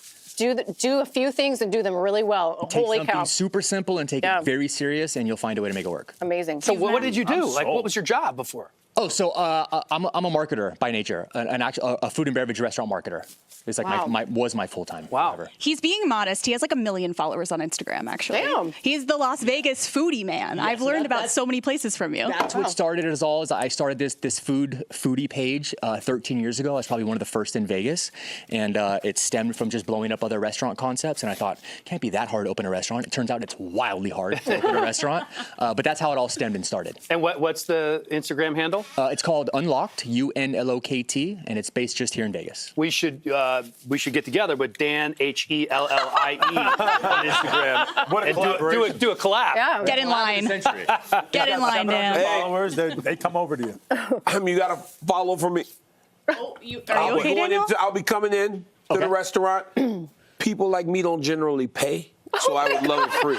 Don't worry, and anything for you is free. All right, that's what I'm saying. Like people like me all of you normally can beat me up, so there's no line, there's no cost, there's nothing. There's nothing. Should I be honest with him or should I lie? What's going to happen when Dan Hellie walks in there? The hospitality was unreal already, but it's kind of like an unspoken thing, Daniel. You don't point it out. This is the truth. I got to make sure. Whatever you guys need, just let us know beforehand. No line, no wait, no anything. We'll sneak you in the back. You could even smash your own burger. Oh, wow. Oh, my God. That would be fun. With a valid health card, allegedly. Drew, thank you so much. Thank you guys so much for having me, and I love that you all love the burger. That was amazing. So good, man. That was amazing. And now we have a quick message from our friends at DraftKings. I just followed him. I'll shoot him a message. Merab. From the bow and arrow and billionaire strut to a style-bending dance and T-City executioner, there are tons of ways to walk out to the octagon. And on DraftKings Sportsbook, there are just as many ways to bet on the big fight. Props, spreads, same-game parlays, over-unders, futures, and even live betting during the fight. Not doing a walkout, guys. DraftKings, the best place to bet UFC. New customers bet $5 and get $200 in bonus bets if your bet wins. The crown is yours. Well, you're here somewhere, right? So good. The UFC Morning Weigh-In Show presented by Stake.us, America's favorite social casino. Sign up today using the code WEIGHIN. All right. We have another. Did you guys already crush that first burger? That was one of the better that was one of the better food segments we've had in a while. I'm a cheeseburger snob, and this is the best cheeseburger. You've almost eaten your whole burger. That's amazing. I love smash burgers too. I love is them. so good. Just a little salt, just salt and pepper. That's hard to believe. Yeah, It's not freezing the beef. that was good, man. Yeah. Well, it's the high quality beef, and it's the special sauce. Yeah, so good. And the extra pickles, man, highly recommend. I love the pickles too. Pickles are so good. Can we get crazy? Yeah, no, that was really good. Let's talk top 3 predictable fighters that you know what they're going to do, right? But you just can't beat them. Merab kind of brought this list about with our incredible production staff, right? Because you kind of know he's going to try to take you down. He's at, 97, going to probably go over 100 here in this next fight. Nobody in UFC history has ever done that. You guys eviscerated all of these. Destroyed. Yeah, we made a mess over here. I'm sorry, but Yeah, no, it's okay. he's one of those. Merab is one of those guys that you know what's happening, but you can't stop it. And there are many fighters in the UFC like that. So for me, Merab's going to be my number one because you know that Merab's going to pressure you and try to take you down. Can't stop it. Pantoja also though. Pantoja wants to take you down and submit you if he can. While he is more than willing to stand on his feet, he prefers the fight to be on the ground. We saw it in the Kyle Score fight. We saw it in his last fight. He wants to take you down. He wants to beat you on the ground. And Khamzat Chimaev, I mean, I talked about his double leg earlier in the show. He shoots that thing from anywhere. But guys just can't stop it. No. RJ? It's an amazing list. Very similar to mine, so I know it's good. Number 3, Kayla Harrison. Oh, yeah. Pressure, clinch, takedown, elbow you're facing, right? No one can stop it. We all know what she's going to do. To your point, Khamzat Chimaev, every now and then he'll throw a right hand and knock you out, but you double leg, stay on top. And then Merab Dvalishvili. I mean, it's not even like his takedowns are the danger. It's just the takedown attempts. He's just shooting takedowns, is spamming takedowns on you, and you don't do anything else. You're just stuck defending like underhook back against the cage. No one can stop it. Yeah, very good list. I'm pretty similar as well. I think predictable fighters, you think about it, you wouldn't think they're the scary guys to go against because you know what they're going to do. But I think they're actually the scariest type of guys to go against because you could work all camp. You could, bring in your coaches, bring in the training partners, be so prepared for it, but you cannot stop it. And that's a nightmare. It almost like screws up your training because you're only thinking what they're doing. Yeah. Right? Instead of like you getting better, you're just like, So Cory Sandhagen said about his fight against Umar, right? Like that's why he doesn't want to do that again. Same thing. And that's what he says he's going to be doing different in this fight, which makes sense. So number 3, I have Chimaev, obviously with the takedowns, pressure. His double leg is pretty much unstoppable at this point. We got Islam Makhachev. He's bringing in the submission game as well, so a little bit more tools in the shed for him. And then Merab, the machine. He's going to stay on you. We talked about his cardio, but when I talked to him personally, I'm like, bro, your cardio is insane. He doesn't get behind that. He says that he just thinks that he's able to take breaks when people think that he's working. So when he's bouncing around, he's faking and feinting and feinting. He's really that's his break, and he's just a tough puzzle to solve. All right, my turn, my list. I started number 3. Justin Gaethje, a great college wrestler, is never going to take you down. He's going to hit you with those leg kicks, and it's going to be stand-up the whole time, and half the time he's going to knock you out. Jack Della, he's just going to box your nose off, right? Kind of the same type of deal, like one of the more elite strikers in the game. And then Merab's my number 1, which we've already hit on, but, pressure and takedowns and just nonstop gas tank. Yep, not a lot of tread left on the tire by the time you get to me. Not a lot of meat on the bone. However, as often happens, RJ and I have very similar lists. I have Hamza at number 1, Merab number 2, and Kayla Harris number 3. Are you drunk right now? Oh, yeah. Maybe. She's got that hat on. Wow. She's got like a little drunk. Trucker hat. She's got a little southern That burger just sobered her up just enough to I'm kinda so full and I'm so buzzed. Nap time. And I'm just like, Yeah. Life is good. Life's Heavy good. eyes. Life's good. Yeah. All right, that was pretty good. Another staple of the weigh-in show has always been our rent-free moment. One of the guys that lives in my head is Joe Pyfer from 2022. This was before he was officially in the UFC. It was on Dana White's Contender series, and it was a pretty magical moment on a night of a pretty lackluster show. Check this out. So next week, when you roll in here, the next crew on Tuesday, show me who you are Tuesday night. That's the only thing I'm concerned with. Now, if you want to get into the UFC and this is where you want to be, act like Joe Pyfer, okay? Be Joe Pyfer. Be excited to be here. Be fired up to fight. Try to finish the fight. Try to win. Be Joe Pyfer and you will get into the UFC. Period. Dana, does that mean that Joe Pyfer has a contract? Joe Pyfer is in the UFC, and he is the only one. Guys, back to you. That's some proper journalism right there. Well, we did our top most dangerous moves. If it was top 5, I would have added Cory Sandhagen's flying knee. This lives rent-free in my head. Every time he throws against anyone, you kind of go, and what he did to Frankie Edgar that night is exactly why. You have to prepare for the flying knee anytime you fight Cory Sandhagen. Yeah, I hate that. I hate seeing that. All right, mine's not a fight move. Mine is when Aljo just beat Henry Cejudo. They're in the octagon getting ready to start this Sean O'Malley fight. And Merab is hanging out in the background. He takes Sean O'Malley's jacket, he throws it on, and he starts gallivanting around the octagon. He jumps on the octagon cage, starts flexing, and he kept the coat. I'm pretty sure he kept it. I thought he had to give it back. I don't know. I'm not. Look at him! But look at it.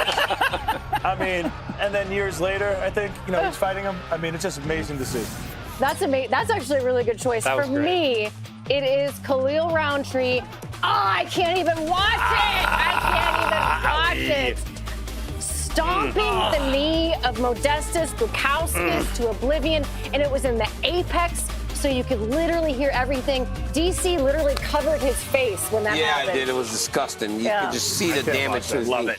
Hey, what about when Yuri Prochazka did this? First off, he's destroying Dominic Reyes along the octagon side, and then he does that, right?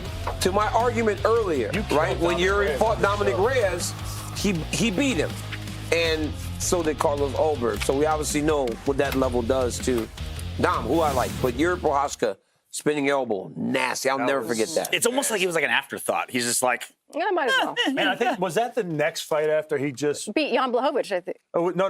Dominic Reyes just got done fighting John Jones. Yeah, was that his next fight? Like it was or maybe one more after that? Yeah. He was still riding that high. So to see him like that was crazy. Yeah. We're going to play a little show and tell, which I don't believe that we have done before on the weigh-in show. Kids are back in school. First day, a lot of times they play show and tell in the classroom. So we're going to do it here. And I'm going to start things off. Do we have the picture? Oh, here it is. Yeah. Oh, there it is. Oh, so wow. This is kind of the centerpiece in my office at home. A picture I took with Kobe Bryant. This is probably circa 2012 in a charity soccer game in Washington, D.C. that Mia Hamm and Nomar Garcia-Parra put on. He couldn't have been nicer. He grew up in Italy, and he is an excellent soccer player. We had a lot of ladies out there from the U.S. national team, and so it was kind of them, and it was Kobe. We had all these other pro athletes, these football players, former football players, and Kobe kind of stole the show. And we had this moment before the game to take a picture, and obviously after his passing, means a little extra. I know you had a relationship. No. Can we not just pass over this real fast? This is Kobe. We love Kobe, but this is why we know this dude is taking Botox and he's on Ozempic, is because he's actually older looking and chubbier in this picture than he is like 15 years later. Like, that's crazy. How do you look better now? What are you talking about? I mean, look at the picture. You were 32 in this picture. Now arms are a little bigger then. Yeah. That's crazy. You know what I mean? Jack back then. Yeah. Well, I mean, you're up, buddy. Okay. All right. I was in my office when I got this phone call about us doing a show and tell. And I was like, what do I show people? What is that? And then I turn around and I have this device that sits in my office. You got to get a really zoom in here. But this is called the Medtronic LP Prestige 2. It's the device, it's an artificial disc replacement that is inside my neck. This is why I got this scar here. Oh, wow, they went through there twice. And, yeah, that's what keeps me being able to move my head so well. That's actually so that beautiful. thing moves? So I'm like a bobblehead. These God. are like my vertebrae, right? This is what a neck actually looks like. And then this bowl and this socket right here is what is the new disc that they put inside your body so you could have a fresh neck. That's awesome. pretty Like cool. that's cool, but you made this dark. This is supposed to be a joking like type of thing. I was gonna bring like the screws and stuff from my leg, and I was like, I'll just stick with the neck. It looks cooler. Wow. I'm glad you didn't. Really bring the mood down. I brought some demonstrations of some of my hobbies, some of the things I'm passionate about. One of which is competitive horseback riding. There I am doing a cross-country event. I do 3-day eventing. I couldn't bring my horse. He's pretty big. That's actually my old horse. Nice. I have a new horse. So yeah, that's my competitive outlet when I'm not doing awesome. MMA stuff. Oh, Is it a white horse, the second horse? Yeah, the new one's gray also, yeah. It's funny. This is She goes, it's funny that you have a white horse. this is my other thing I enjoy doing. I like going fast. So I was 16 years old here, and I got to drive that NASCAR all by myself. Wow. Stick shift and everything. 152 miles an hour around the Kansas Speedway. 16 years old. The guy looked at me like, oh my God, are you sure you can do this? You really are country. That's crazy. Yeah, she is a country girl. Yeah. All right, guys, you ready? So my mama bought me iPad to start school with. Bought me new shoes. Did you forget we were doing this? Water bottle. Yeah. That is one of my things. But also here, this is the centerpiece of, I love the centerpiece of your office, Dan. I love the centerpiece of your office being Kobe Bryant. It was at an event. But for me, this is me and Kobe in a more intimate setting, considering we were friends. We were at his office getting ready and discussing detail at the show that him and I did together. I was going to put his former number on the bottom, but I didn't want to do that. But yeah, this is me and Kobe Bryant in a more intimate setting as friends. A lot of people in the background. Oh, this was me here at the Olympic Games, right? I want to show you guys. I made the Olympic team. Oh, that's me and Jelly Roll. I've got a couple more famous friends. Oh, yeah, and this is me and the president, Donald Trump. You gotta be careful. Jelly Roll's skinnier than you now. You know what I mean? This is the center of my office. Me and the president, me and Jelly Roll, me and Kobe, and me just being awesome as an Olympian. Like, show and tell, right? It looks you good. want to know me? What was this on your is me. forehead in that Olympian picture? Oh, well, the one thing about wrestling is if you hand fight, not necessarily in college when you're in college All-American, but as you get to the higher levels of wrestling, Olympic level and World Championship level, we use our head a lot. So that wasn't staph infection? No, this was a bruise from my head. And so I used my head so much it burned, hair burned and stuff, took off all the skin off my head. But I think that was that was one of the moments of me like either becoming a world medalist or making the Olympic team. Well, no, but in the Olympics, that's unbelievable. What medal did you win there? Oh my God! That's a good question. You know what? I just wondered. Hey, this might be below the belt, but this is what DC does. Was that the first Olympics or the second Olympics? Oh, wow. Yeah. My God. Should we talk about the second Olympics? Okay. You get a participation trophy? Okay. I just want you to remember this, DC.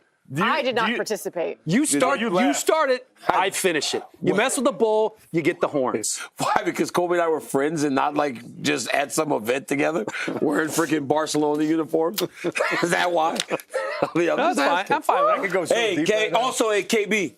Miss you, my brother. The man. That was the man right there. That's a pretty impressive quartet of pictures, I do say. That's pretty freaking amazing. The president tells me he's proud of me every time. It never changes. He should be proud of you. Yeah. I don't know that he knows you. What's he tell you? Dan, last time Dan was there, and I'm like, when the president's coming over, Dan's specifically trying to stay. And we're like, move him. The president does not want to see him. Security then moves Dan Hellie out of the chairs. He was trying to stay to meet the president, and they moved him. Secret Service moved him, and then we got to talk to the president. So yeah, I get it. I get it. Well, I love that the producers have just like quit on the show. Like, yeah, it's been at some point. It's dark. At some point, It's dark. we're still playing another game. It has been awesome today. Today, It's been pretty good. everybody's like, you guys are talking too much over each other. I thought today was great. Today was fun. I'm back. It was probably the funnest show. It's you, Laura. It's you. Baby. I kind of want another burger. Does that make me fat? Oh, yeah. I would throw up if I ate any more. I could do one more, but then I'd feel terrible about myself. So we get Bisping in Abu Dhabi to replace the All-American. Oh, my God. I mean, you're not going to Abu Dhabi, huh? I guess that's sad news. I did not know that. Thank you for telling me, guys. I guess Candido didn't want to tell me. You'll be in New York. though. You'll be in Vegas again before the end of the year. Yeah. But the Abu Dhabi one's kind of far for you to travel with that next situation. Yeah, that's true. It explodes in Hey, high guys, elevation. before we go to the next game, Dan, I want you to have this. Maybe this can become the centerpiece of your office. Dan, here, I want you to have Let's put it right here. Dan, maybe it could now become the centerpiece of your office, Dan. There you go. You know what? I haven't hung it up in my office, but you know what my son had in his room for a long time? You remember where the UFC memorabilia guy was on a while ago? Yeah. And they had they had the octagon from when you fought Anderson Silva. It was yellow. Yeah. And they cut out a piece of the octagon. My son has that. Can I have it? Yeah, sure. You want to sign it? Give it back to my son? No, I want it from my office. Oh, you want it from your office now? We'll work out a deal. All right, we're playing our last game. It's kind of Okay. It's kind of crazy that this is fun. Take our mics off. Oh, I crazy that we've gone so can't long actually play this because that I have they're, another like, job wanting to us do to today. get over. Yeah. Normally we're like, yo, is this shit over? Take your mic They're off. like, hey, you guys stop. Backside. Well, I'm not playing. Yeah, you're playing. I have another job to do today. You're absolutely right. You can wait. In like 5 hours. Yeah. No, it's not 5 hours. It's in 55 minutes. And I have to get dressed. There's a shower. What are we doing? Yeah, we'll be fine. It's power slap. Don't. Yeah, don't. Power slap on. No, you're not power slapping. Hey, I'm actually working the power stop tonight too. Yeah. I'm doing good guy, bad guy. Oh, you are really? Yeah, we are. Okay. What are we doing here, RJ? All right, so we're doing, you know how if you put Mentos in soda, it explodes? Well, we have 8 open containers. One of them is soda and will explode in your face. The other 7 won't. So you have to put you're gonna put the Mentos over here in your mouth. Is it a string of Mentos or just one? Oh, it's... Oh, you guys are trying to firebomb us. Oh. And then you pick which one, and we're going to go until someone gets exploded in the face. DC gets to pick the order because you guys won the game. So you pick the order. Okay, so it's who going to goes be first? me and Laura first. You want to go first? No, okay. yeah, me and Laura first. I'll go first. Okay, so now. So what up in my face? It's a Okay. chemical reaction. So which one do you want to do? I'm going to put it right Okay, so put this in your face, in your mouth. Sorry. And when it goes down, you have to leave it. All right?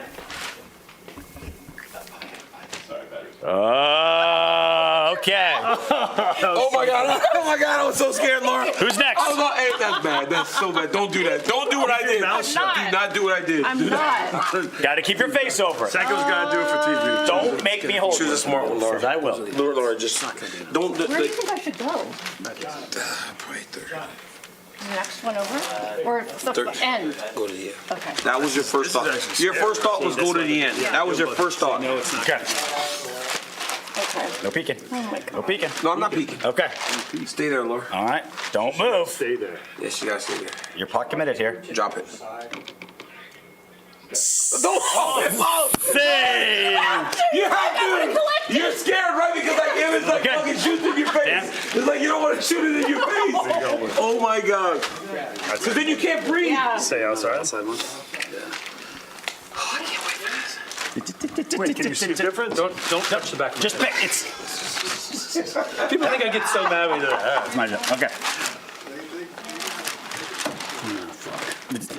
I'm not looking. Okay.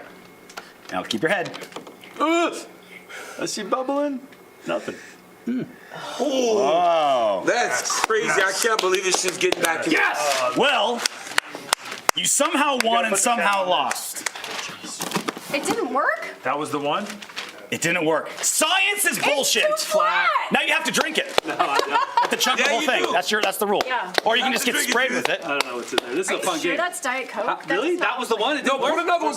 Let's make him put another one. Nice fit, guys. Let's make him put another one. Let's make him put another one. They're all. None of them are gonna do it. It's the only one, right?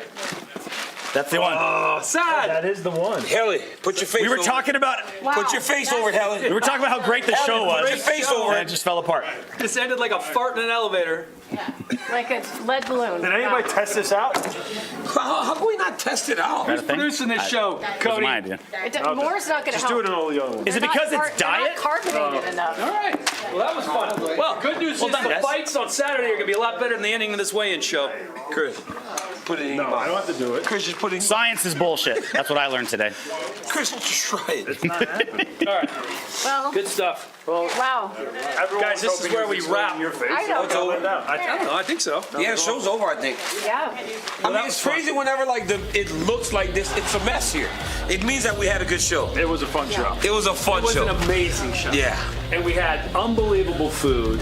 We had great guests. How long were Merab and Cory on set just kind of hanging out, man. Merab Smith was awesome. We got to make fun of Cory. We have an American And he took it champion well. now. We have an American champion. That was determined today. And no matter what happens in that fight, we're going to have an American Yep, champion. we sure will. Really think about it. It really is sad, though, that we as Americans are doing this. That's how desperate we are to have But an they all American train here, though. They all train here. for sure. Good times. What is that you're drinking again? You want to? Yeah. What about you and I just kind of messing around behind the scenes? They caught us. I know. I didn't realize they were watching. They're always watching. Always watching. That was great. Sandhagen. Senka, what are you arguing here? There you go. He's choking the chicken. That was great. Oh no. How did Weidman win that? He still had ping pong balls in his Because bag. they were falling out before we even started. That is true. There was something wrong with that Kleenex holder. The eyes look most natural on DC. Hook me up, though. Hook me up, though. Look at that. Dude, I haven't even looked at my social media takeover you guys did. That was awesome. You had more people in your thing than you've ever had. That's not true. Swear to God. I think your social media just blew up. Yeah. I even saw somebody put, I'm following that early now. Outside 14 of mine. followers from up from 12. Oh, they caught me drinking through my bottle. My circle. That burger was How good is that burger? so good. She cheated. With Love Always was the name of that place. Oh, you almost lost more than one. Oh. This was actually Why didn't you a great headbutt game. that ball? I'd like to bring this game back. Yeah. That was fun. That was fun. You got to get somebody who can move out there a little bit. DC, Look I at don't that. know. Well, we're like, let's go. Show me what you want. I don't like losing.